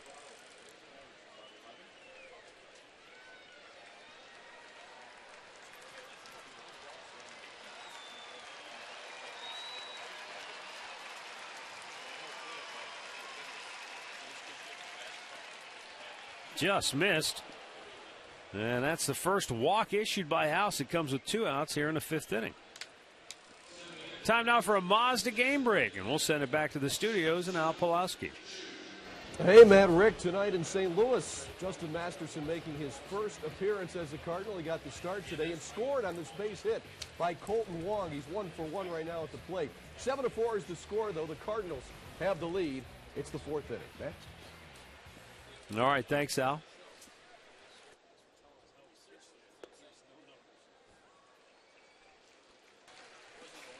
So 4 innings, 4 hits, 4 runs for Justin Masterson so far. Not the way you want to start with a new ball club. The 0-1.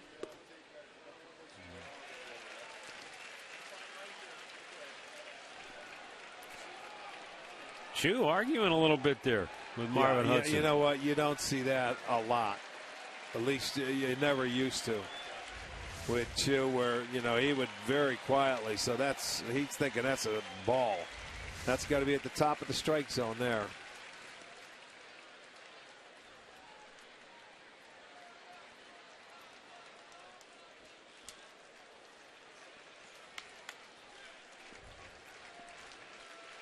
Two down, runner at first, and an 0-2 count.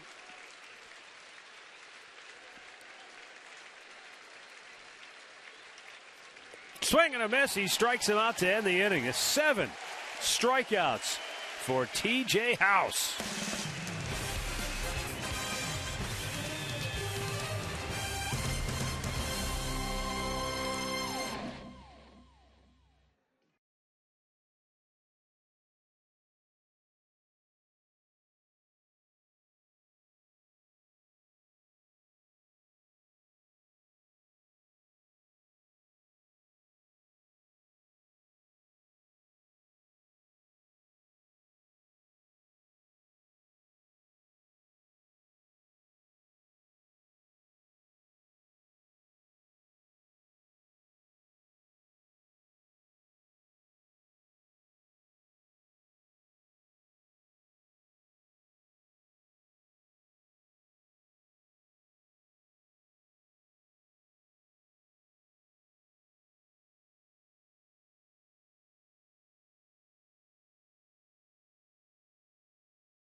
When the showdown for the Ohio Cup will continue with the Reds, they will be in town Monday and Tuesday. Dollar Dogs all night long, and 10,000 fans will get duct tape, courtesy of SureTech. You can visit Indians.com for your tickets. I just bought some duct tape today. Did you? Sure did. Good for you. What are you taping? What'd you break? Got a big project going on at home. You never know. You might need some tape. No, if you bought something, you broke something. Well, I also bought some super glue, so that tells you everything you need to know. And it didn't work. Here's the pitch. There are some things that you break, you just can't fix. Next, you got to call the guy to come fix it. What do you call that guy? Carpenter. If it's wood. Or your wife, honey, come fix this. I just broke something. Miles Michaelis, in his first 2 innings, he threw 58% of his pitches for strikes. In the last 2 innings, 83%. So it's almost like a switch went off for him. And he's 0-2 to David Murphy here in the 5th. Weekly bounce to first. 1 away. Injury report brought to you by the attorneys at Elk & Elk. Yesterday we talked to you about the Rangers position players.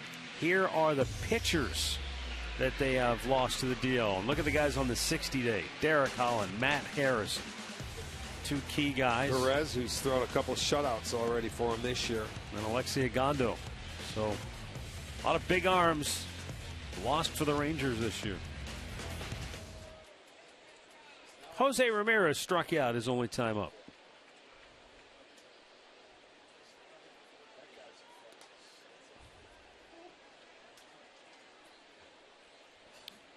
Indians are hoping to get Michael Bourne off the DL in the very near future. Let's bring in Katie Witham, who has the latest on that. Well, Terry Francona said today he's progressing very quickly. Actually ran the bases inside over at the Q due to the weather. He's going to do it again on Monday. They'll reevaluate. If all goes well, then he's going to head out on a rehab game. All right, thanks, Katie. Did she say he ran the bases at the Q? Yeah. Dropped down a couple of square rubber bases, I'm sure, and ran it inside. Either that or you could just run gassers or Death Valleys or whatever you used to call them at your alma mater. On your gym floor. Yeah.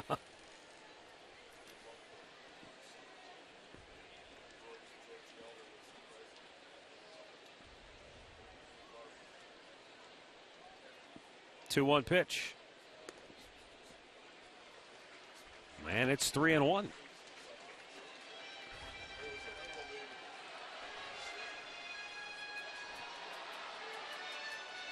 Michael has been a strike-throwing machine, but all of a sudden here, with Ramirez at the plate, he's behind 3-1. Yeah, the one guy you want to throw strikes to and make him hit his way on.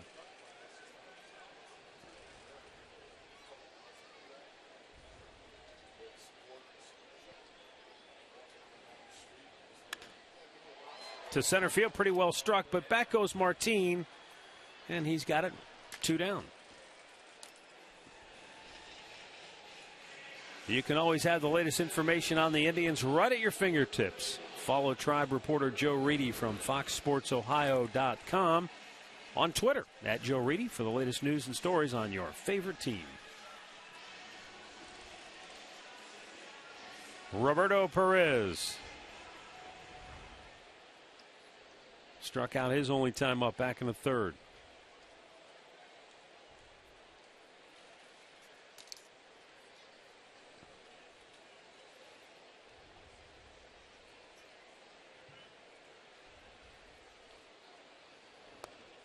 Oh, that's a nice get-me-over curveball, huh? It's a big 12-6 deuce right there.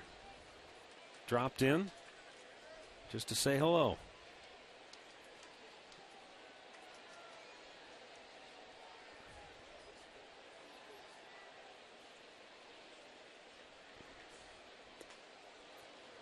Well, it looked like a tight slider that time. That's exactly what it was. Or a cutter. So he's got a little bit of everything, and they're all working for him tonight.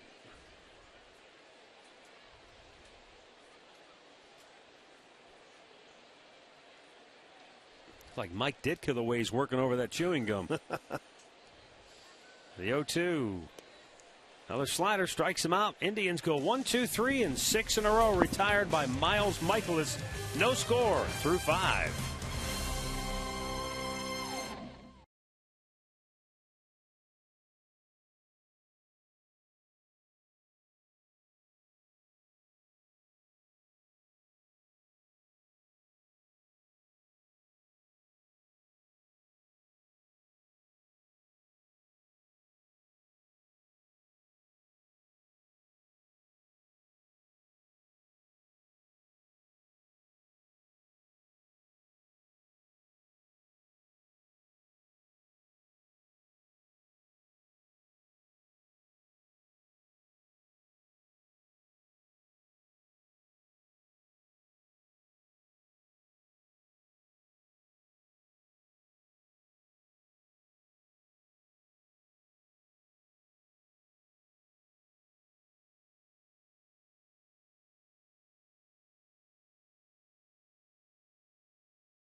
by the all-new Sunnyside Chevrolet in Elyria. Sunny will save you money.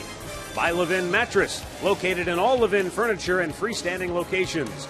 And by Kia. Visit mykiacleveland.com to learn more.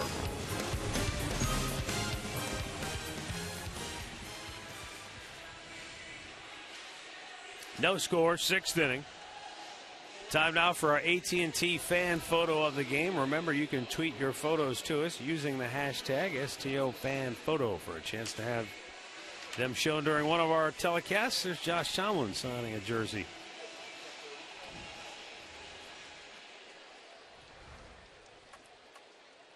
Elvis Andrus, Alex Rios, and Adrian Beltre due for Texas here in the 6th.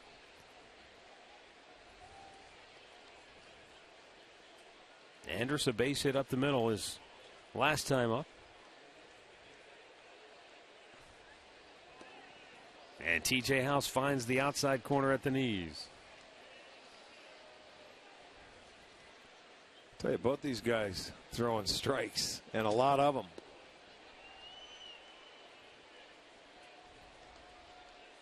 Locked up in a pretty good pitcher's battle here tonight. Both of them have given up 2 hits. The Indians have made 2 errors. The Rangers have left 4 stranded. The Indians 3.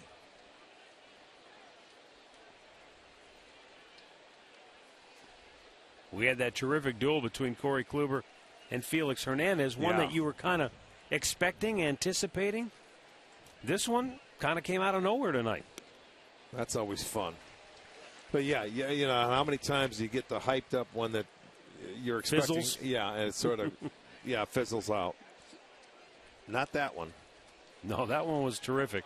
That's one we'll remember for a long time. 2-2. Upstairs in a full count.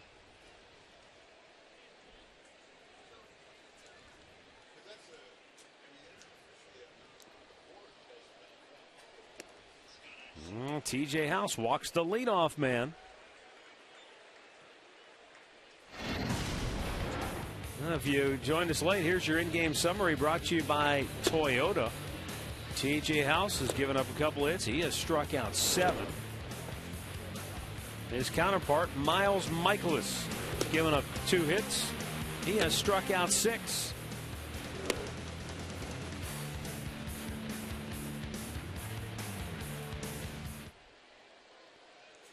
Indians bullpen now gets some activity. TJ House, despite the fact that he's working on a shutout, he's almost at 100 pitches here in the 6th inning with nobody out.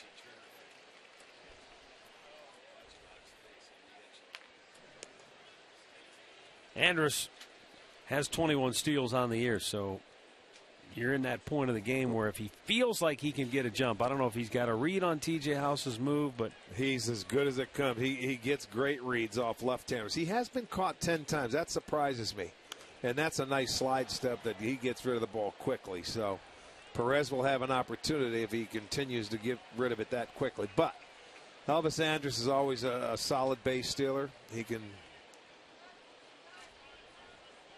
can get a read on lefties. Very good against righties. That time he gave him the high leg kick, and it gets by him. Kipnis went to the backhand flip out of the glove. Nothing doing. Everybody's safe. Boy, that went right by TJ's glove. He had it. If he catches it, it's a double play. But it just went right over the top of his glove. Kipnis is there. He tried for the flip out of the glove.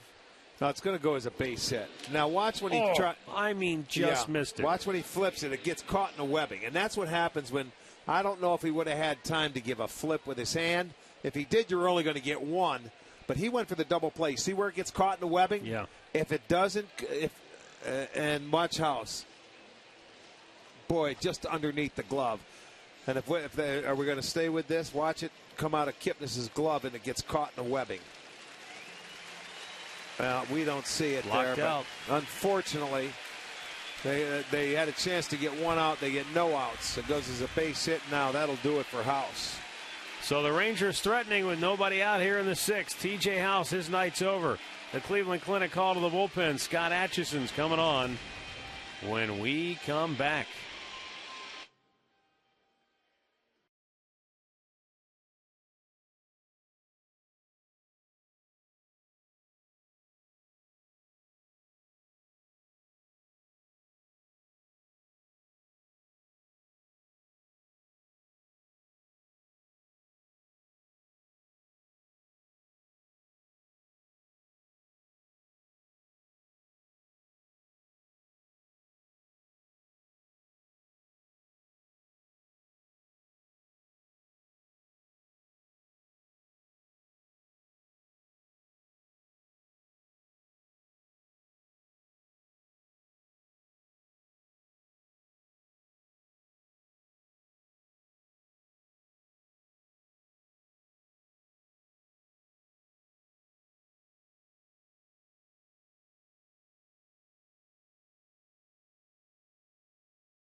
came within an inch, I think, of a double play, and he's probably still in the ball game.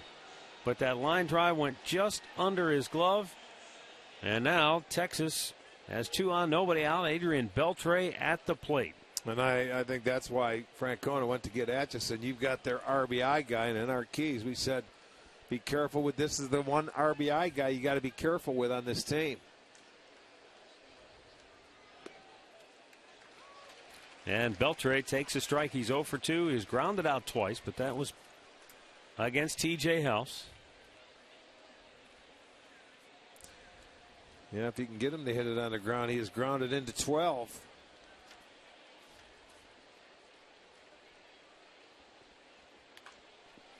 On the ground. Santana stumbled a little bit. He'll take the out at first. 1 away. And now second and third for Texas. I don't know if Santana looked like he slipped a little bit, almost lost his footing. I think that was his only play anyway. It wasn't hit hard enough to go to second base. He was just going to go to first all the way. Make sure you get an out. Yeah, no doubt about it. They've already committed 2 errors tonight. Neither of those hurt the Tribe, but JP Arencibia 1 for 2 on the night.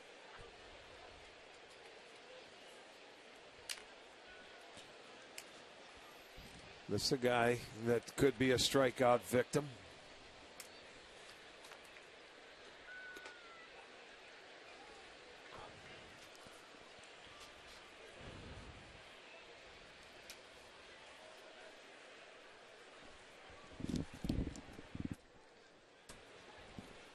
Atchison missed with his first pitch, looking in for the sign. Fly ball looks like it's going to get into the seats. You go over, it is foul ball, so 1-1 count. Arencibia has struck out 35 times in 112 at bats.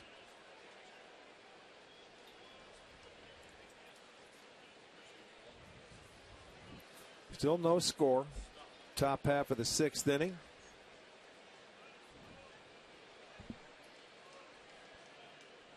Atchison delivers.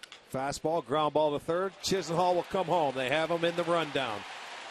They've got a good base runner. Give it up and run him all the way back. And they do. Well done. And they keep Arencibia at first base. Exactly what the Indians were looking for. The one hopper to Chisenhall at third, and he realized you've got a good base runner with Elvis Andrus at third, and it's the right play. Cut the run off at home, just give him a good feed. Right there, Perez probably should have ran him back a little farther, but there's Atchison, man at third base, run him all the way back, tag him, and the guy stays at first base. And I think now Mickey Callaway wants to come out and give him a little breather. That's all they want to do, because you get them in the rundown and just relax. They get the big second out in the inning. Look at, he's smiling.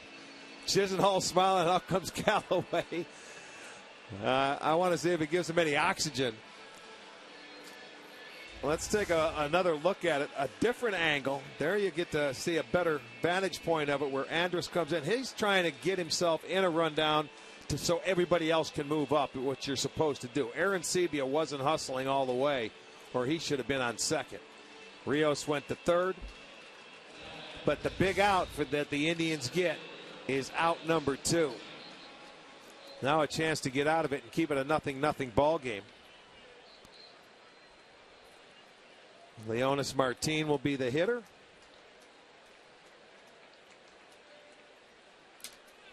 Martin on the evening, he is 0 for 2. Grounded to third and struck out. The first pitch, breaking ball in the dirt, ball 1.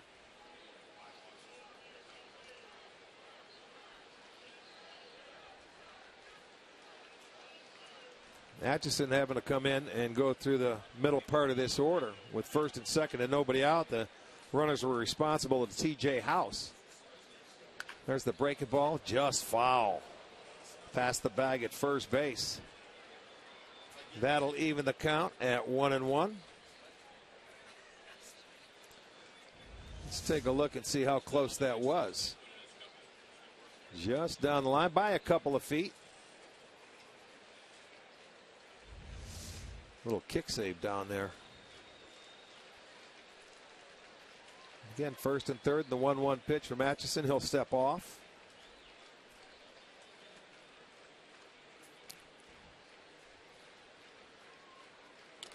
Another foul ball. Now ahead in the count 1-2 and a chance to get out of it. The crowd's starting to get into it a little bit. Indians last night with 12 runs on 16 hits. Much different night tonight. There's the crowd. They want to see him get out of it, keep it a 0-0 game, go in and get some runs. The 1-2 pitch by Atchison. Curveball would not chase. It's a good pitch. Martin just hung in there and didn't chase after it.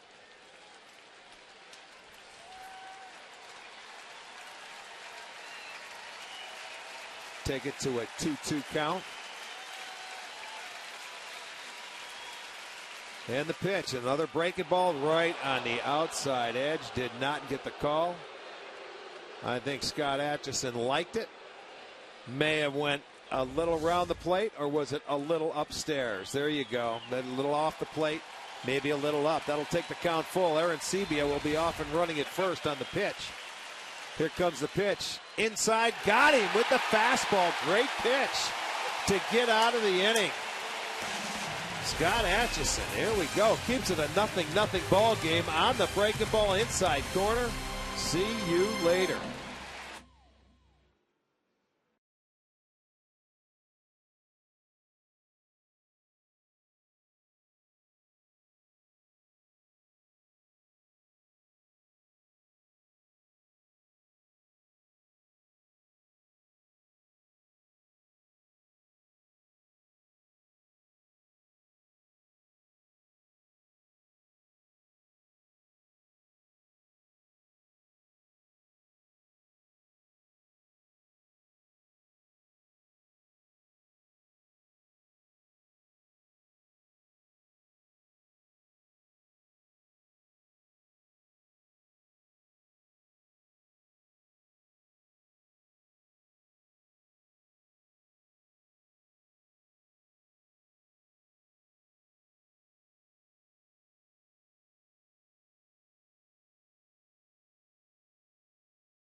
Tomorrow night, Jimmy Hanlon will bring you all the highlights and reaction from the Bridgestone Invitational at Firestone in Akron. Plus, he'll take your calls and give you tips to help your game. The Golf Zone tomorrow night at 8 on Sports Time Ohio.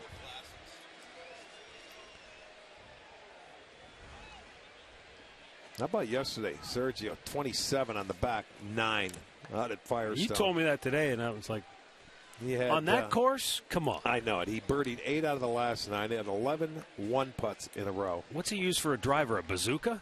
Oh, unbelievable.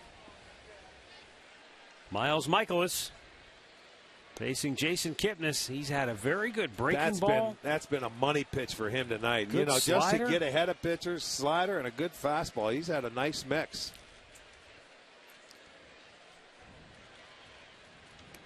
I'm sure what the Texas folks would tell you, the guys have been following him throughout his first 5 starts, is that the consistency hasn't been there. I mean, if he could bring this every 5 days, he wouldn't have an ERA of 8.5.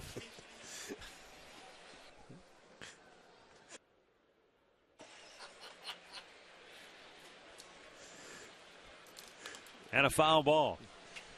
Yeah, I got to give you a tip. Cover your mouth next time.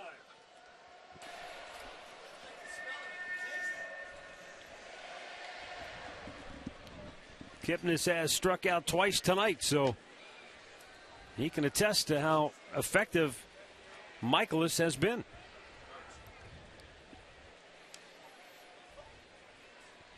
One ball, 2 strike count. And just a little bit off the outside corner to even it up. And again, the key to pitching so often is to be ahead in the count. And for the most part, I can't remember him being behind many hitters. Well, first pitch strikes 10 to the first 13 batters.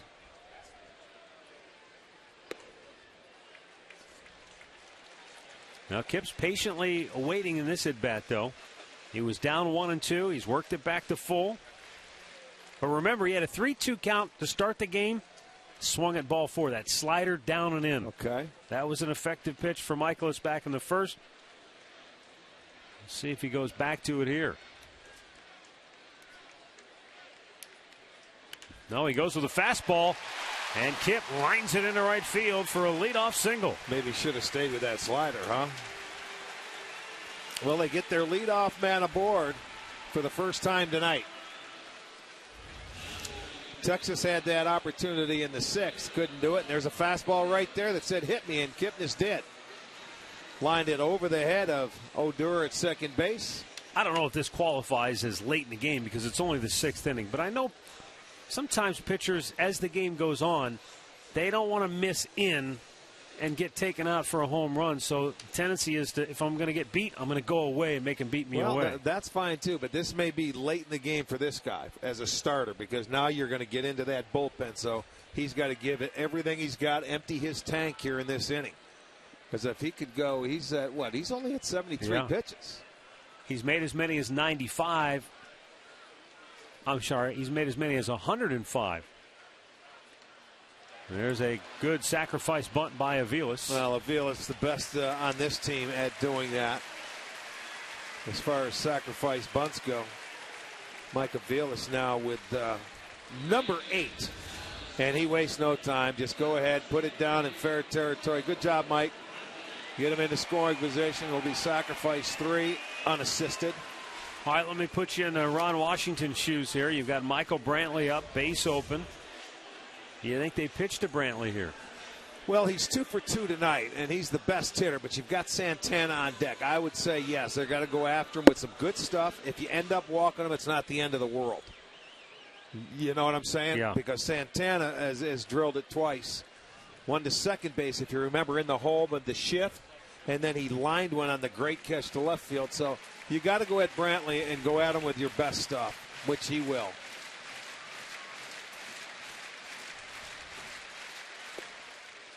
And then he went at him with a good fastball up to 94 miles an hour. So he's. But Brantley is so patient. This is where he earns his money. Since the All-Star break, look at that, 322 with runners in scoring position. That's as a team. That's when it's fun.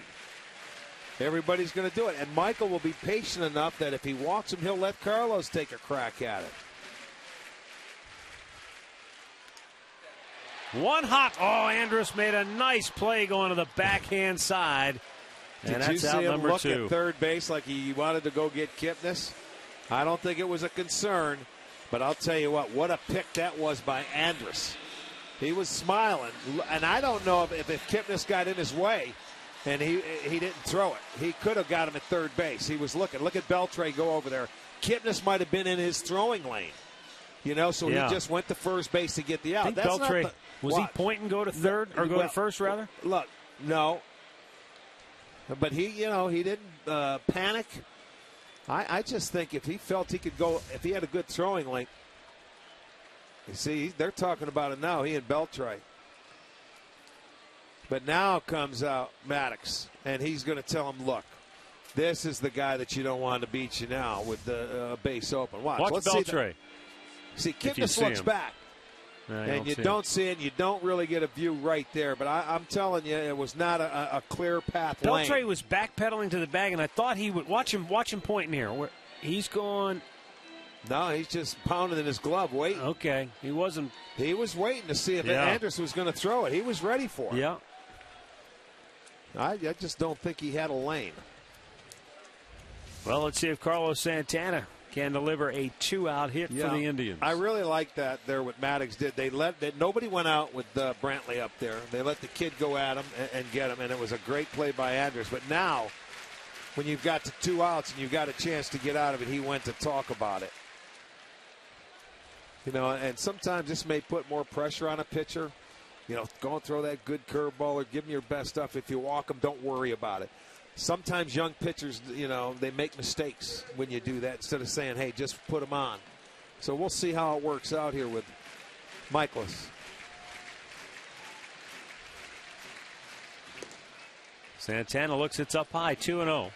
See, now do you see Jimenez looking over there? What do you want to do? Put him on. Yeah, they weren't messing around there. And I think that's the right thing to do in this situation, the way Santana is. But the interesting thing about that is they're going to intentionally walk a guy to get to the guy who has crippled him this year at the plate. True. But you know what? The way it's been going, I understand what you're saying. The numbers that Lonnie's put up against this team, but recently, you go into the recent history now, and Santana's swinging a much better bat with 16 RBIs after the break. Yeah, that's out true. of the break. He's your hot guy. Let's go to Chisenhall, who's not been as hot as Santana. And make your pitches. Lonnie was 2 for 5 with a home run last night.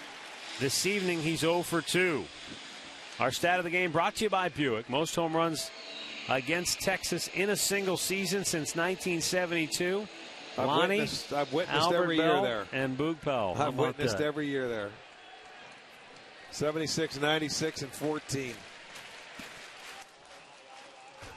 See if he can take that lead by himself.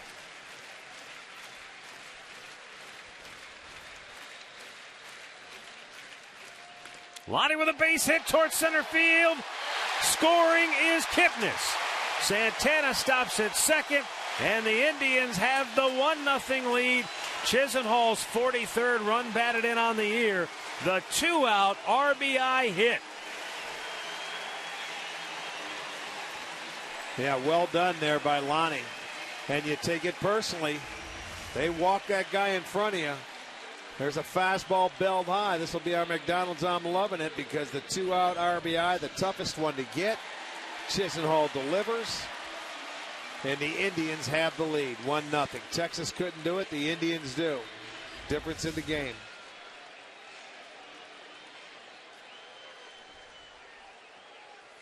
And now Nick Swisher trying to extend his 5-game hitting streak. 7 hits in his last 20 at-bats, including tonight. Out of play. 0-1.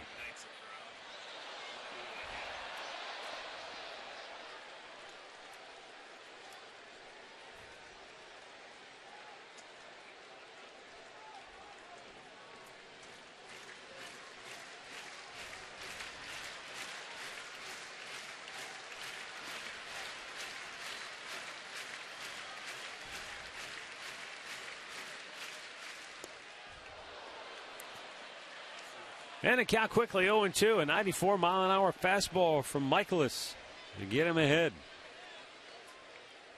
2 on, 2 out, a run in.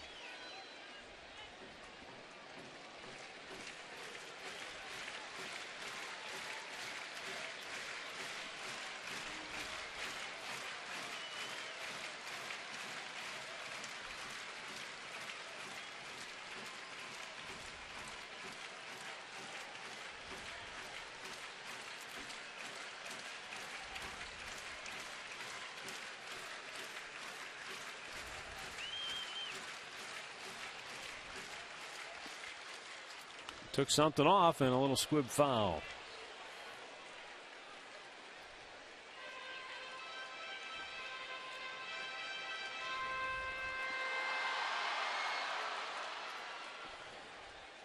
Indians finally breaking through with a 2-out RBI hit by Lonnie Chisenhall here in the 6th inning. Well, you mentioned it. Do you want to pitch to the guy that's had the phenomenal year and gets his 15th RBI against you? Or do you want to pitch to Santana? They chose Chisenhall. and it didn't work out. And now Swisher hammers one to right field. Santana around third. He will score. Chisenhall stops at third. Swisher with a 2-out RBI single, and it's a 2-0 Indians lead. So back-to-back 2-out RBI hits here in the 6th. For Swisher, RBI number 42 on the year, and he now has a 6-game hitting streak. Well, how many times once you get that first 2-out RBI, it seems like everybody relaxes. Swisher put a good swing on a high fastball, gets it into right field. So well done. Santana comes in to score. It is now 2-0.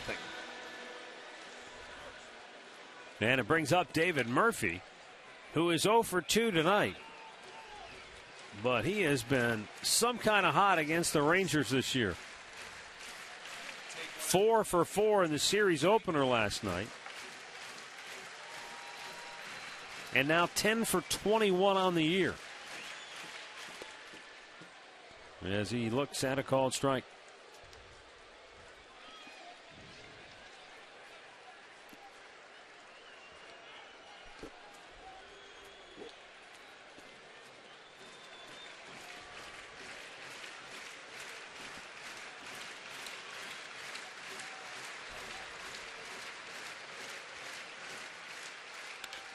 Big bouncer towards second.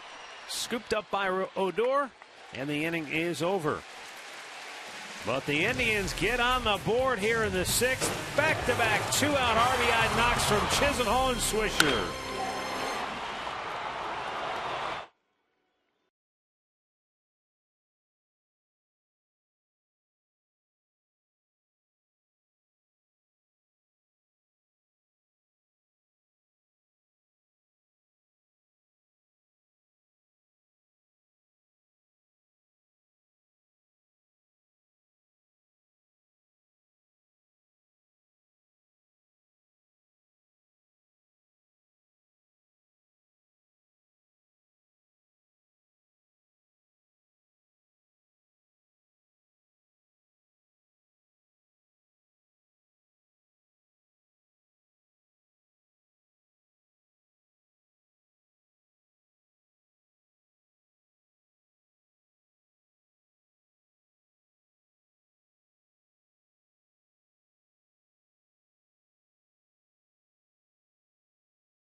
Drive, and here's why.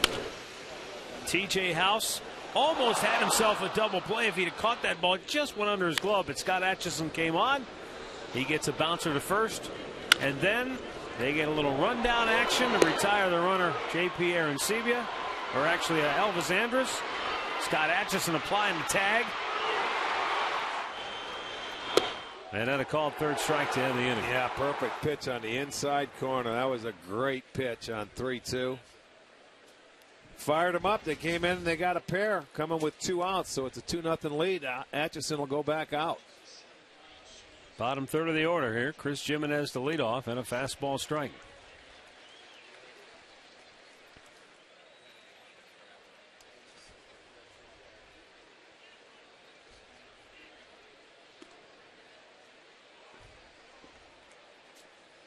Scott Atchison, one of those moves in the offseason that a general manager will make and won't even wrinkle an eyebrow. But for an unheralded signing in the offseason, it has been so valuable. This is the 46th game Atchison has pitched. His ERA's 2.87 coming in. Popped up. Out goes Kipnis. Called off by Murphy, who makes the grab, 1 away.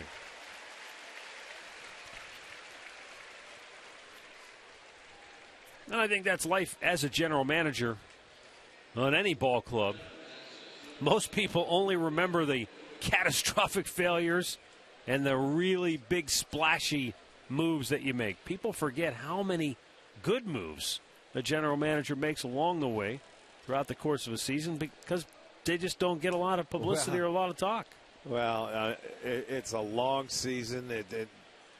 When now things are magnified so much with every move, every minor league player and the nature of the game, and people don't know half of the stuff that goes on behind the scenes to get to where you get to. Yeah. I mean, some of it's reported, some of it's unheard of. You got to be able to put the bad ones behind you. I mean, John Hart made a lot of great trades, a lot of great signings, great moves. He had some clunkers, but he didn't dwell on the Brian Giles to Pittsburgh for Ricardo Rincon. I mean, that's the one people want to bring up. And, hey, Blackjack McDowell didn't work out. Not every move you make is going to be perfect, but you have to have the ability to go back and try again. But that's the nature of the game. Always try to make yourself better. It's going to be tough. Ramirez unloads in a hurry, and they get Odor 2 down. Let's bring in Katie with him. Katie, I mean, I know the guys like to poke fun at Scott Atchison because he looks 10 years older than he actually is, and he's already one of the elder statesmen on this ball club. But realistically, he's having a heck of a season. Well, and they can continue to poke fun at him because Scott Atchison told me he feels like this is maybe his best season yet, and he accredits it to being eased into this year. They're using him a little bit different. In April, he only had 10 appearances, which really allowed his body to now be able to bounce back quicker. But the tight game situations, Matt, that he's been in, he said he was never used to that until he went over and pitched in Japan, got used to the pressure situation, 7th, 8th inning, and now he loves it. No, at 38 years old, that's pretty awesome when hey, I'm having probably the best year of my career. You know what? The kids here keep him young. Sure. And, he has the mindset that, and now he really has been a very big part of this bullpen and how good it's been this year. He's taken a lot of pressure off a lot of young guys when they started out the year and not knowing if you were going to have a closer or not, and you had one, and then he lost it. So it's been a big year and a good year for Scott Atchison. Right now, it looks like Terry Francona is going to make a move. Willie Stargell was 38 years old when he was a World Series MVP in 1979. So, hats off to Scott Atchison and the year he's having. We've got a timeout with a Tribe on top, 2-0.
Today was Family Day at Infocision Stadium in Akron. A little scrimmage action.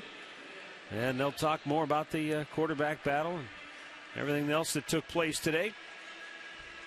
Training camp daily following Indians Live. Well, and inductions tonight down in Canton, correct? And then the first football game tomorrow. Yeah. Bills and the Giants. Can you believe it's here already? No, I can't. I know it.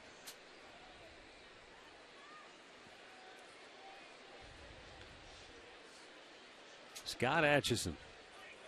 Another terrific job here tonight.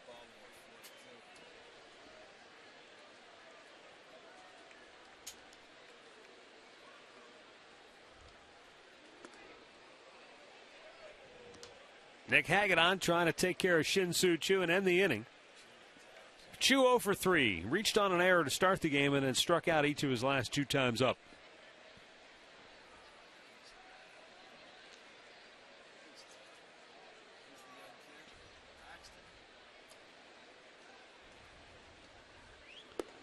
Good fastball from Hagedorn to even the count.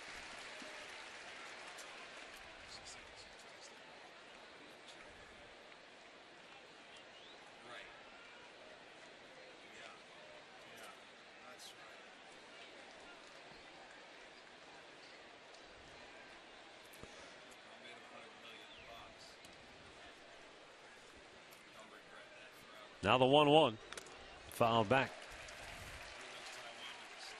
By the way, we got a call from Ray Guy's representatives. They want a royalty fee now every time you use his name because he's a Hall of Famer. That doesn't surprise me. I said it the wrong week.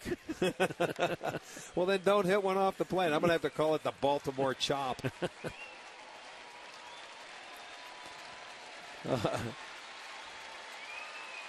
I'll pay the royalties. Just write it off and give it a Murph.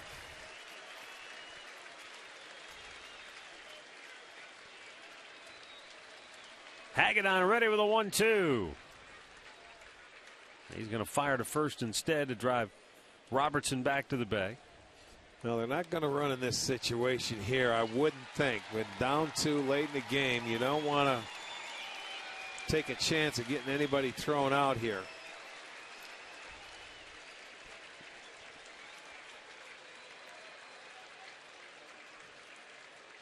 Swing and a miss. Hey, struck him out. Nick Hagedorn. Fans chew to end the inning. 7th inning stretch time with a Tribe on top 2-0.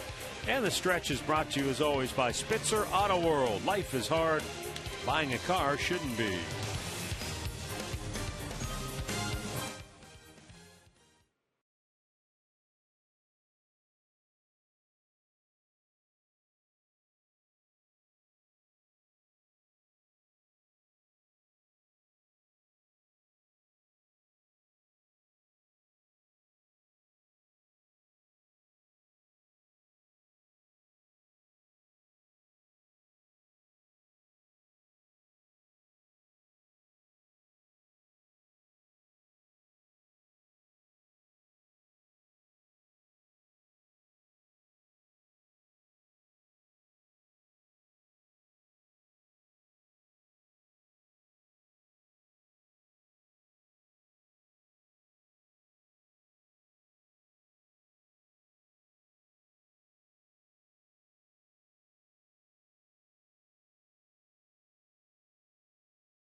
It's a 2-0 Indians lead as you get a look in at the ballpark from our Panini's overstuffed cam.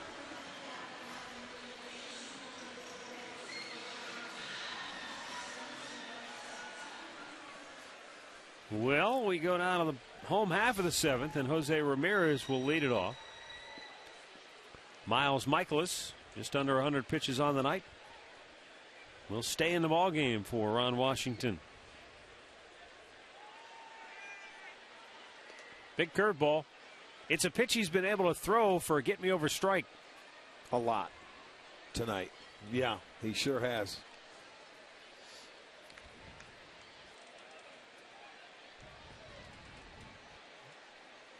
Let's see what he throws when he's behind now, because Ramirez is a guy that has been chasing a lot of high fastballs and hitting a lot of them in the air.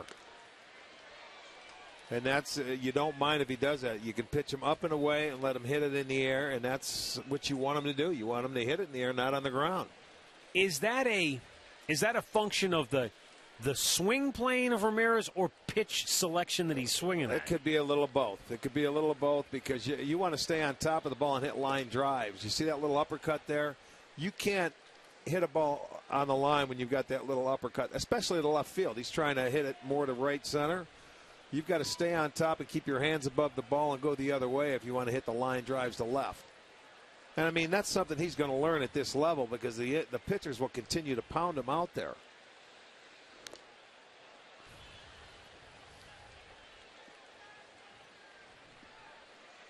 Omar Vizquel. Now, I'm not comparing Ramirez, but Omar Vizquel learned to hit line drives and stay on the ball. He would pop up a lot of pitches. You could knock the bat out of Omar's hands when he first came up into the big leagues over in Seattle. He developed himself into a tremendous hitter, knowing himself.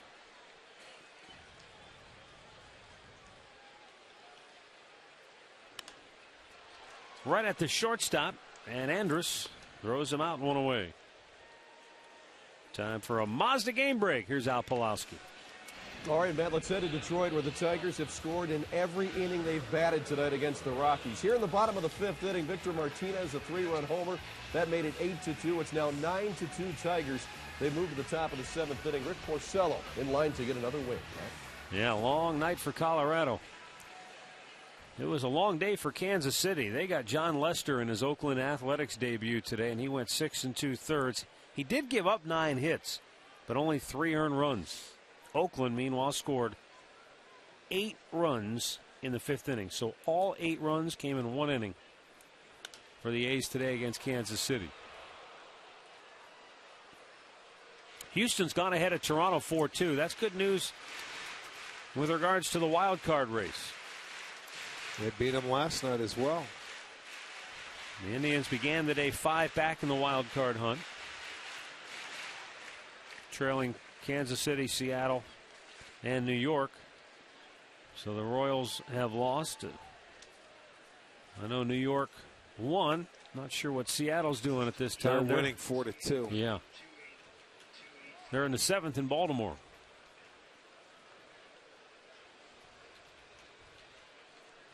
Boy, Washington beating Philadelphia tonight in our nation's capital 11-0.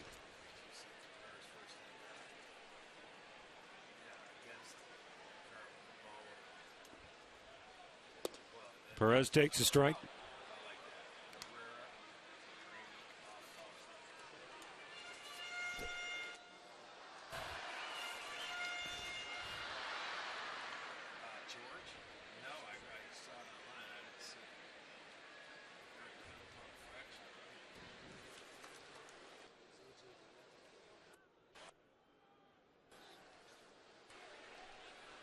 Now the 1-2 to Perez.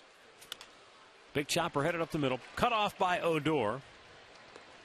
2 down.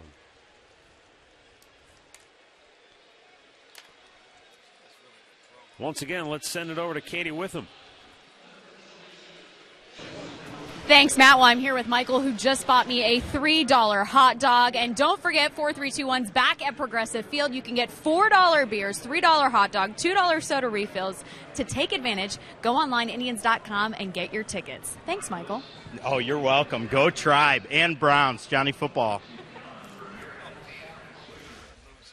All right, thanks, Katie. He bought her a $3 dog. Well, that's why she was texting him. Then she got dinner. I mean, is that what it's come to, Katie? You've got to roll on the concourse, seeking out somebody to buy you a hot dog. Would you please buy me dinner tonight? Wow. Well, you guys. You got cut off. You got hooked. They put the mute on Katie. Exit Well, stage left already. This is what I had to do because you guys wouldn't buy me dinner tonight in the media dining room. So I had to come down and take advantage of what I could. Poor Michael, right? Good job. You're really doing a lot now, getting that $1 dog or $3 dog. Could have waited till Tuesday, and he could have got 3 of them for you. I know. Darn it. I'll go back out. 2 down. Jason Kipnis at the plate. 0-2 count. He singled and scored in the 6th. The only time the Indians have scored tonight. The only time anybody has scored tonight.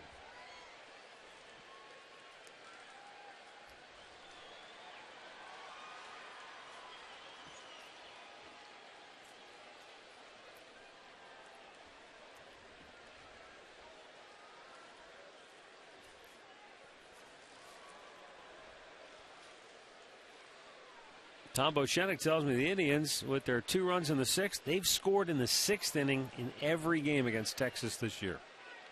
Wow. Line to third, caught, inning over. We'll go to the 8th here at Progressive Field. It's the Indians 2 and the Rangers nothing.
Authority of the Cleveland Indians and may not be reproduced or retransmitted in any form.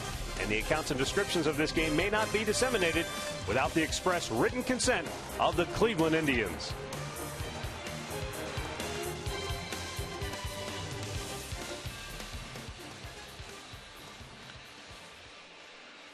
Stay tuned for Indians Live, brought to you by Conrad's Tire Express and Total Car Care. Coming up next here on Sports Time Ohio.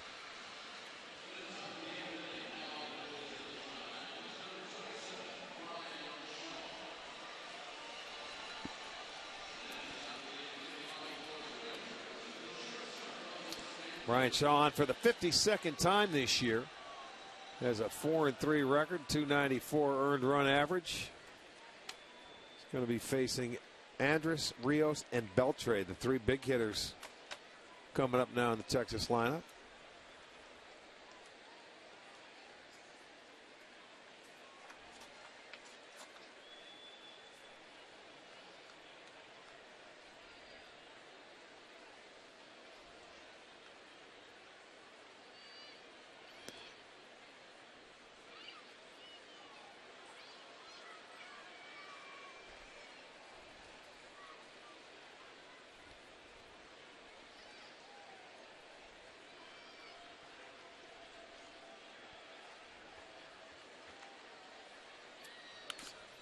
Ground ball right at the second baseman, Kipnis. One away.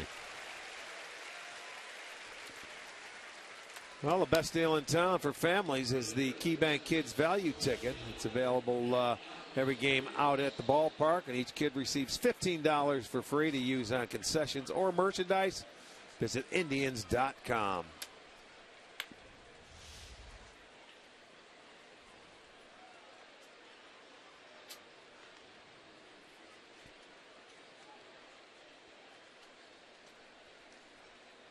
Alex Rios had an infield hit back in the 6th.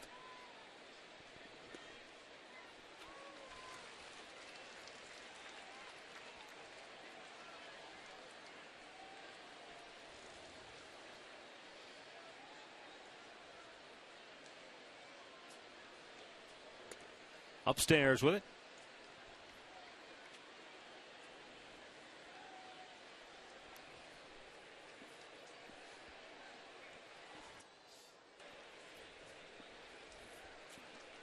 Brian Shaw,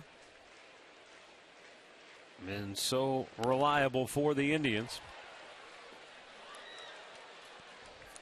Had a rough one the other night against Seattle, but got to put it behind you and get back out there. Well, that's going to happen. He's been so good this year against right-handers. That one game, a right-hander ran into a fastball on him. That's all it is. It's going to happen.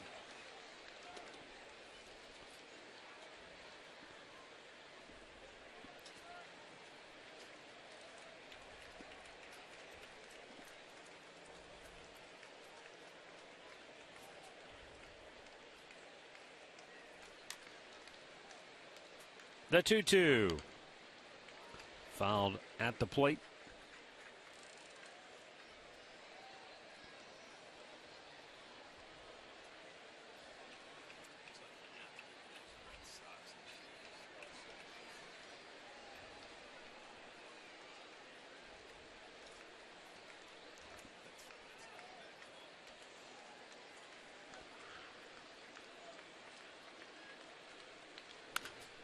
Chopped up the middle. There's Ramirez to cut it off, and he throws him out. 2 down.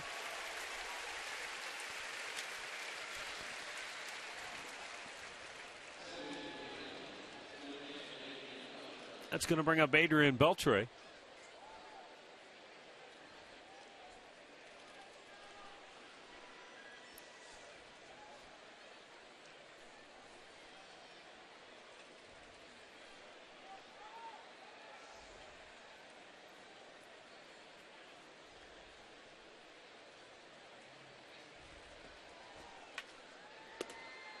In tight.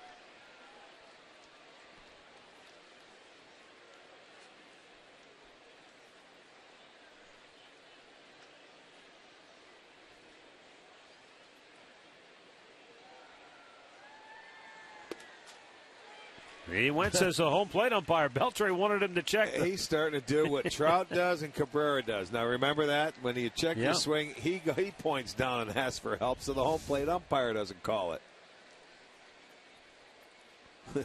Ask him. Threw it right by him.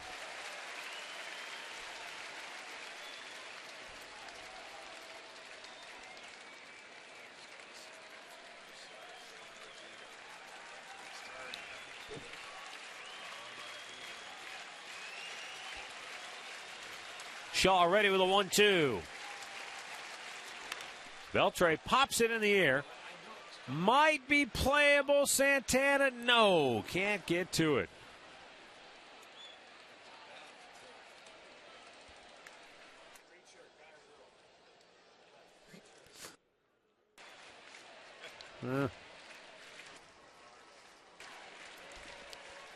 So the players head back. I think Santana was just checking to make sure whoever tried to get under that ball was all right. Dr. Santana. I think a young lady might have either took an elbow to the side of the head when everybody was fighting for it, or maybe she got hit with the ball. But got caught into the crowd. The 1-2. Wicked slider. But Beltre able to lay off. Houston has now opened up an 8-2 lead over the Blue Jays.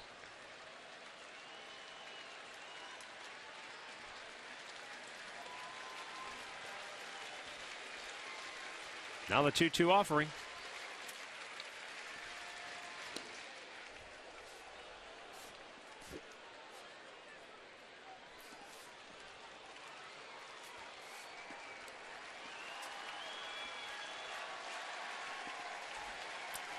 J.P. Arancibia would be next. The payoff pitch to Beltre.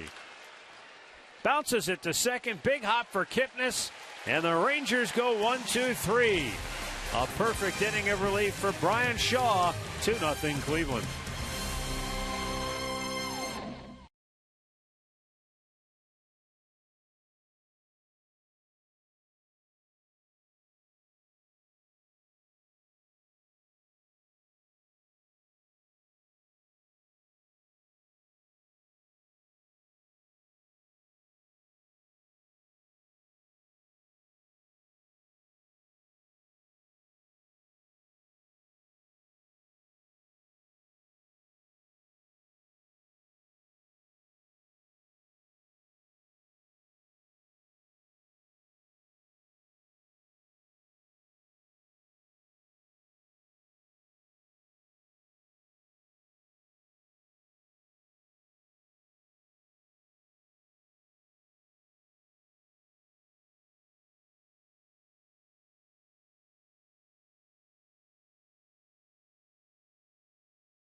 Stay tuned for Indians Live, presented by Conrad's Tire Express and Total Car Care. Coming up next here on Sports Time Ohio.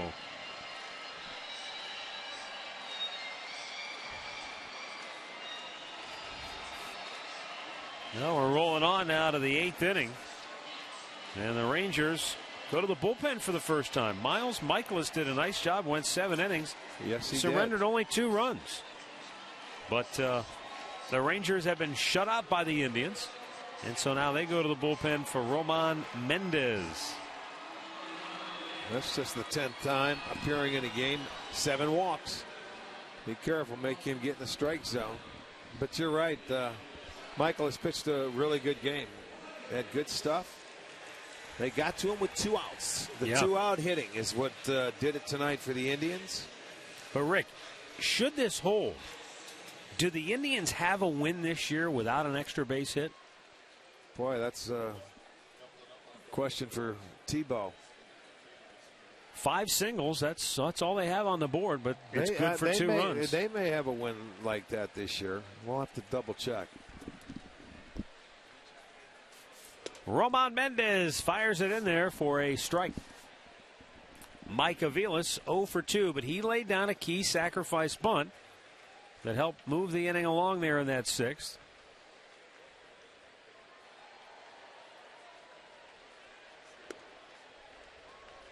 And eventually the man he sacrificed, Jason Kipnis, would come around to score on the 2-out hit by Lonnie Chisenhall. Now Mike's not happy with the call by Marvin Hudson.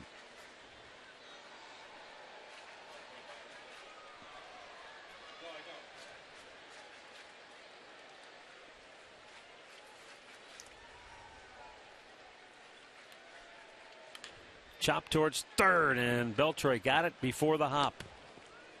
1 away. In-game box score brought to you by Hyundai.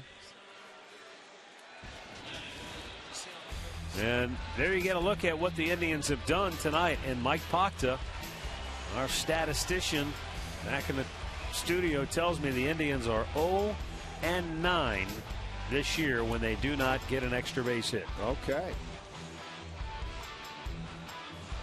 Brantley with 2 singles, Kipnis a single, Chisenhall a single, Swisher a single. But Chisenhall and Swisher both got the 2-out RBI hits in the 6th inning that have accounted for the Tribe's lone runs. Brantley lifts it foul down the left side.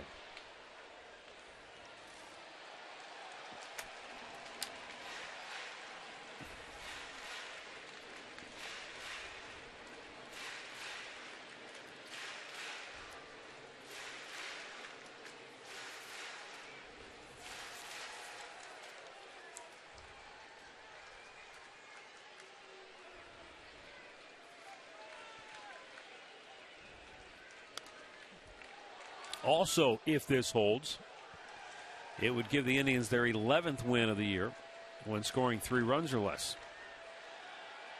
11th win, and this would be if they don't score anymore. Their 50th time, 3 or less. So you don't win many of them, you know. No. But I mean, they're tough to win. Who was it? Seattle at 16? 16. They did, yes. They did when they were here. When they were here, correct.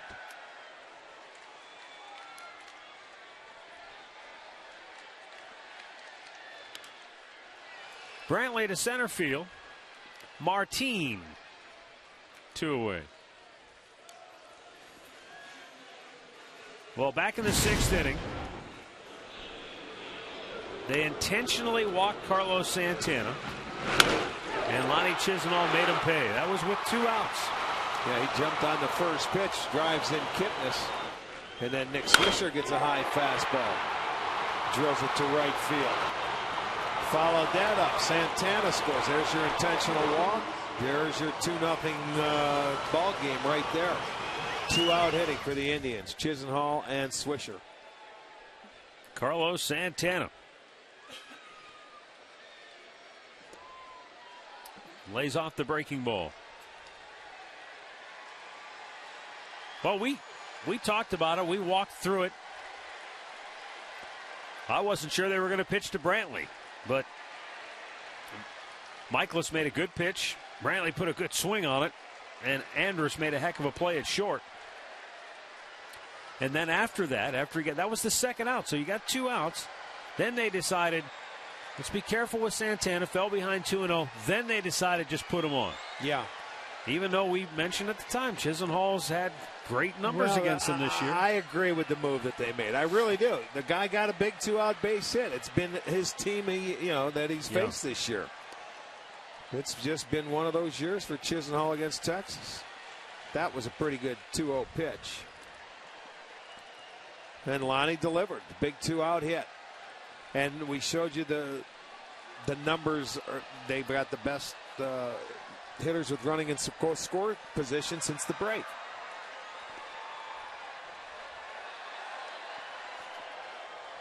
Just did shave the outside edge. 3-1. Cody Allen heated up. He's ready to come in for the Indians in the 9th. Will it be a 2-run lead, or will Santana give him some insurance? Up high, ball 4. Now it'll be Lonnie Chisenhall's turn as Santana walks for the 2nd time tonight.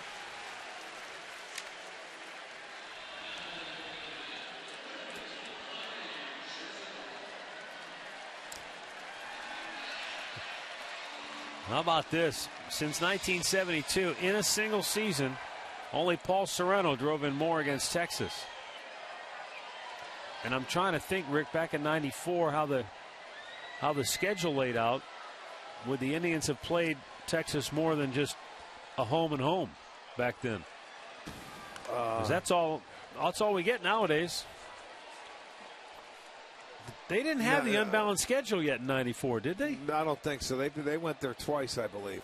Twice to Texas. Texas would come twice here, I believe. They had 12 games against him. That's not. Yeah, Lonnie's gets 6, right? No, he has a 4-gamer and 3-7. I bet he wishes he had 12. That's in the dirt. And Jimenez lost the ball. He couldn't find it. Santana's going to keep on going all the way to third.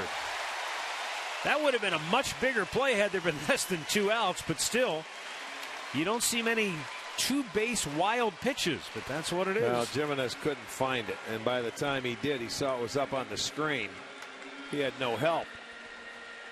And Santana's just going to go to second base, but then he realized that he doesn't see it. It went off the umpire's shoe. That's why he's looking for it. It went up in the air. Yeah, and it came up off the screen. And by the time he picked it up, it was easy for Santana to get to third. Santana with a league best 77 walks this year. And now will that walk cost Mendez a run here in the 8th? Fouled over by the Texas dugout.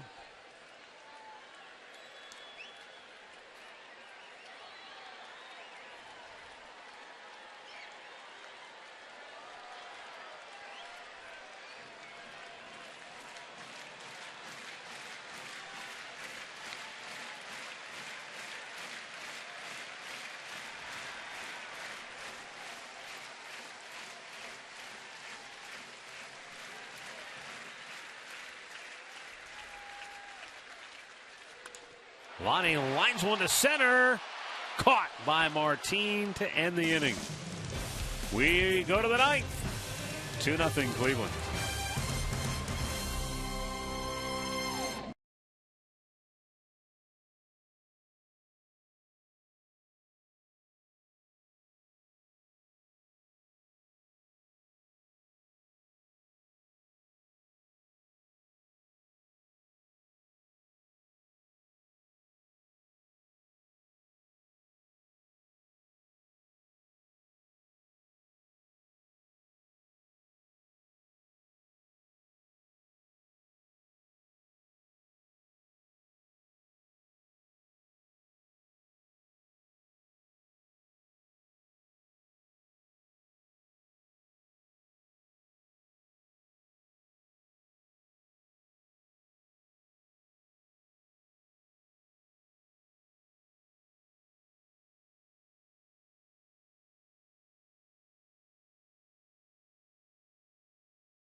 Time brought to you by Miller Lite. And earlier today, the Indians unveiling a statue to pay tribute to Jim Thome. Wonderful ceremony before the ball game. Jimmy was really moved. It was an emotional event. Then Jim signed a one-day contract so he could officially retire as a Cleveland Indian. Throughout the ceremonial first pitch to Sandy Alomar, then Jason Giambi came out unannounced and said, "I'm giving up number 25. Nobody should wear that number again." So just a great night. Really special night here at the ballpark. Yes, it was. Certainly was. And now Cody Allen will try to finish it off, looking for his 14th save of the year. He's got the 5, 6, and 7 hitters due up for Texas.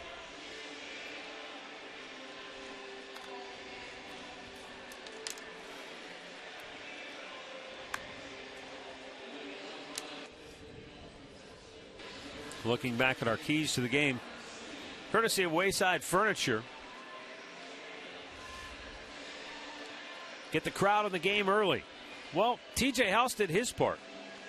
The offense was a little slow to the party, and that might have been because Miles Michaelis went out and pitched a heck of a ball game for the Rangers. But the Indians were able to get the lead, and they pitched Adrian Beltre tough. He came up in a big RBI spot, but they were able to get him. Grounded out back in the 6th inning when Texas had their first 2 on to start the inning.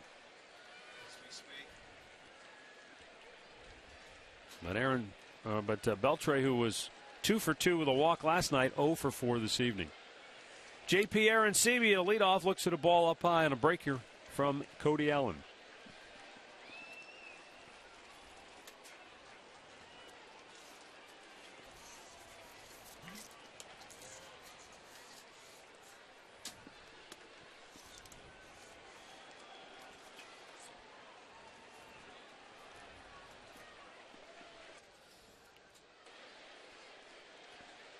.12 for his last 12.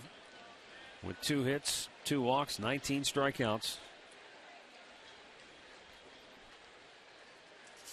But he's missed badly with all 3 here.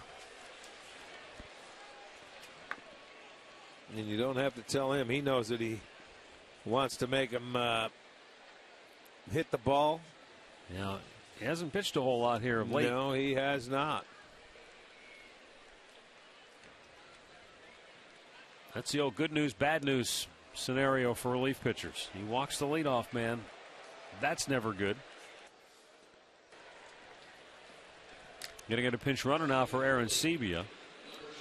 I think it's Adam Rosales, but I'm not 100% sure. We'll wait to get confirmation. It is Adam Rosales who will pinch run.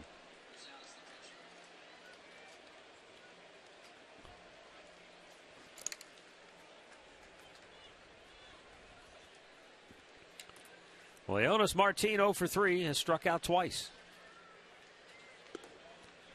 And out goes Roberto Perez as Cody Allen has yet to throw a strike.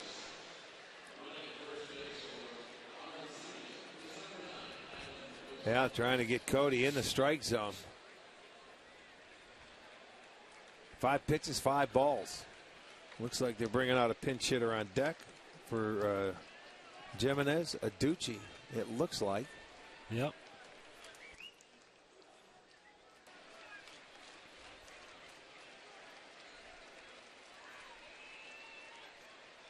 There you go. And a fastball in there for a strike.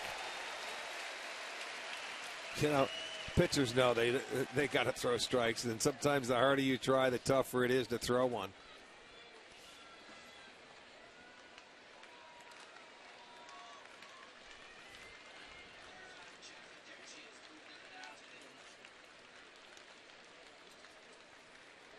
Swung on and missed at a slider down and in. Helped him out. That had some nasty bite to it. Well, it was a nasty slider. He comes in, but he helps him out.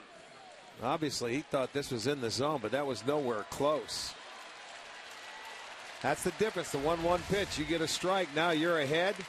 You can expand the zone if you're the hitter and you're patient, and you get a 2-1 count. You're going to get a better pitch to hit. Now the 1-2.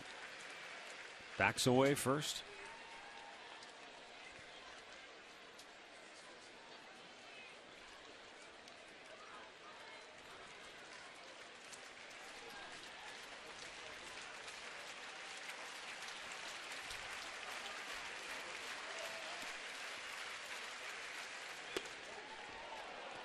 Fastball in off the plate, and it's 2-2.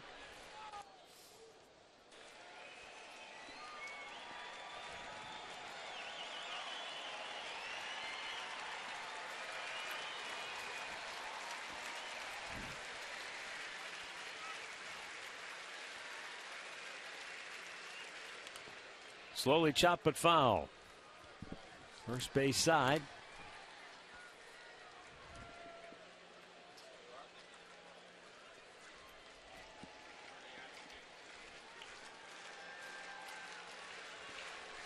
Ron Washington, his team,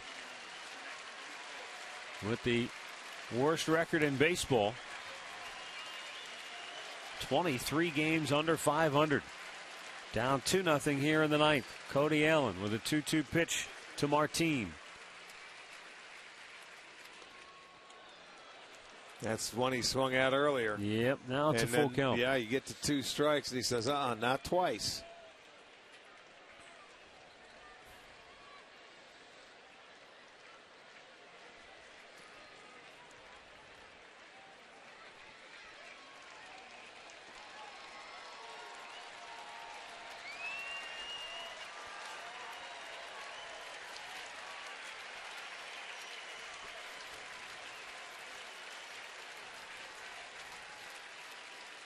Runner holds, payoff pitch, line to right, a base hit. And Rosales will stop at second base. And now Texas, 2 on, nobody out in the ninth.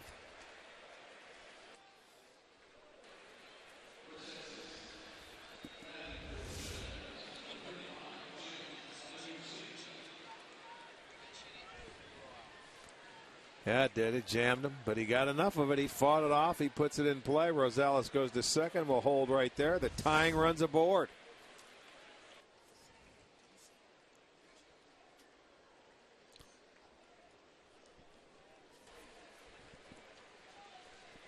Well, we'll get the pinch hitter now. Duce to hit for Jimenez.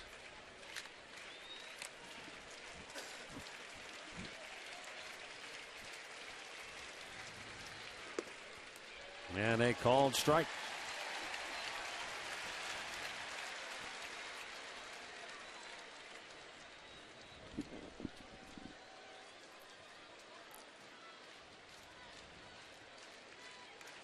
As a pinch hitter, 2 for 7 with a couple of runs batted in. Down and in. Yeah, tonight it's all about command for Cody. He's having a tough time throwing everything, so he's grinding away out there. And you have to do that when you don't have command. Sometime of a certain pitch, you've got to work your way through it. He doesn't have a whole lot of room to work with. Not anymore.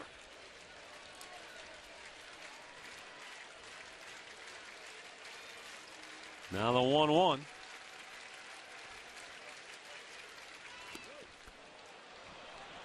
Two balls and a strike.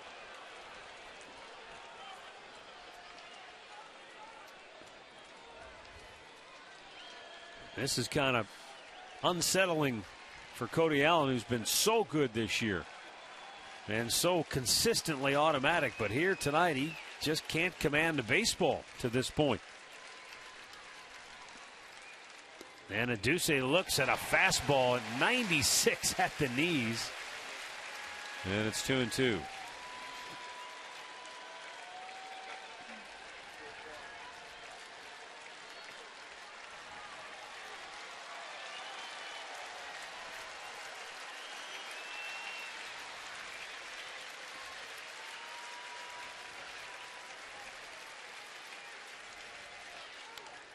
Foul right back, good cut.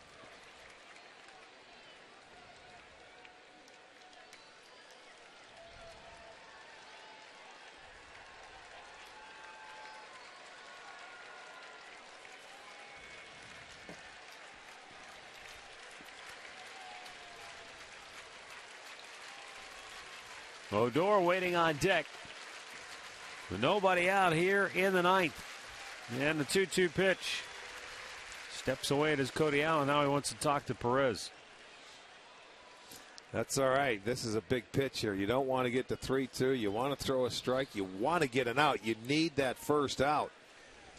Give him a little confidence here. So he wants to make sure he is on the same page with his young catcher.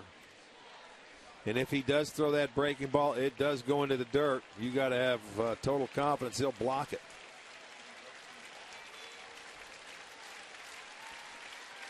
The 2-2 to Duce. And he fouls it off the foot. We'll do it again. Came with the off-speed pitch, though.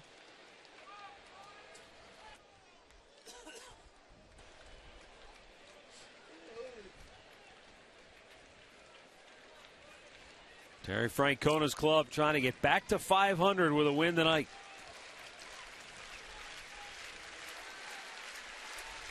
And a real good opportunity perhaps to pick up a game in the wild card race. Last check, Toronto was faltering against Houston. 2-2.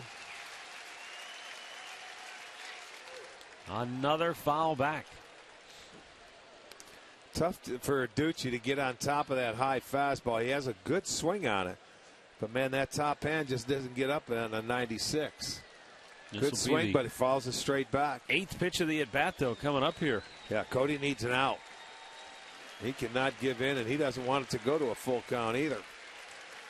He wants an out right here.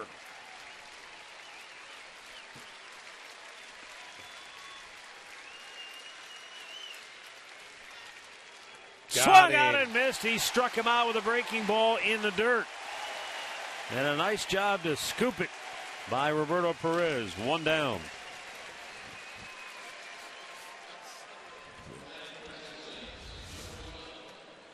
Here comes a good breaking ball out of the zone. He gets the hitter to chase it. Aducci had a good at-bat working. You chase that one, but that ball is so tight. You tough time picking up the spin, and that left-hander likes it down and in and chases it. Here is Rougned Odor, 0 for 3 on the night. He has grounded out twice, and he has struck out.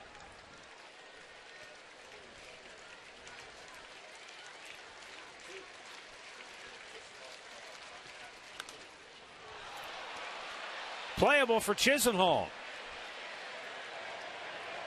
2 down.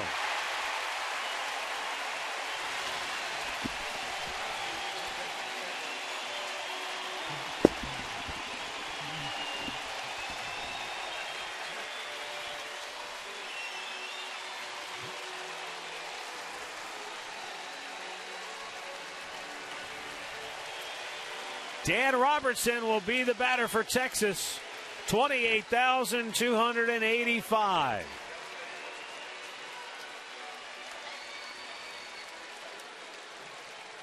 On their feet now.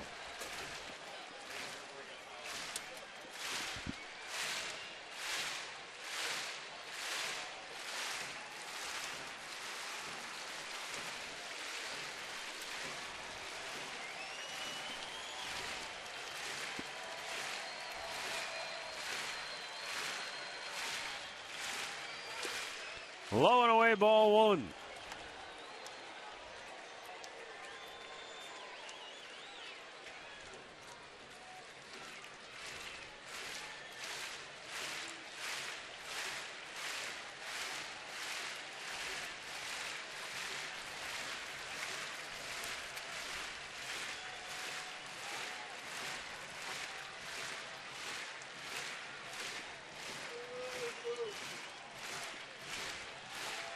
Many in this crowd tonight came to pay homage to Jim Thome. Now a chance to see the Indians keep their playoff hopes alive with a win tonight to get back to 500. Back out of play. The Toronto Blue Jays lost tonight to Houston. So a chance to pick up a full game in the wild card hunt.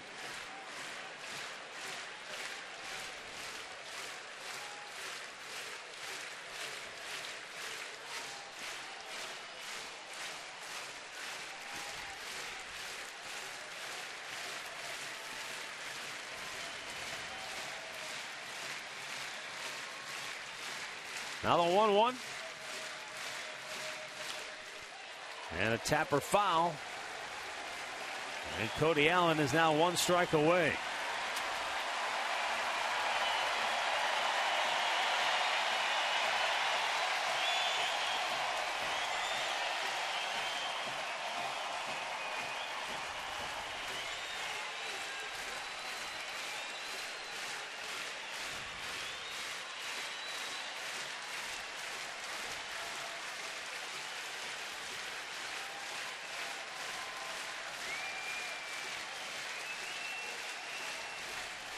Robertson climbs back in. 2 on, 2 out.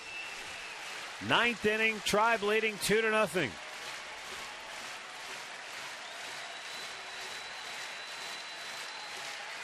Fastball at the knees, and the game is over. Cody Allen strikes out Robertson, looking to end the game. And the Indians have won the first 2 over the Rangers as they shut them out tonight, 2-0. Indians back to 500 on the year at 55-55. The winning pitcher tonight is T.J. House, who goes to 2-2. Cody Allen gets his 14th save of the year. The loser, Miles Michaelis, he drops to 1-4. And the Texas Rangers now fall to 43-67 on the season. And the really good news for the Indians, they're only 4 out in the wild card race now. And even though it's jumbled and there are as many as 5 teams right there in the hunt, you're always have to feel good about the fact you're going in the right direction, especially after the way that road trip crumbled on the Indians. To come home, lose 2 out of 3 to Seattle, but they bounce back, take the first 2 here against Texas. And it's time now for our key play of the game, brought to you by KeyBank. Well, let's go back to that 6th inning. You're going to see the intentional walk here to Santana. They said, all right, we'll take our chances with Chisenhall. It was a 0-0 game, but a 2-out first pitch, base hit. That gives the Indians a 1-0 lead. And that's exactly what it took. They added another one after that. That is our KeyBank key play of the game. Drive a winner tonight. Some final thoughts when we come back.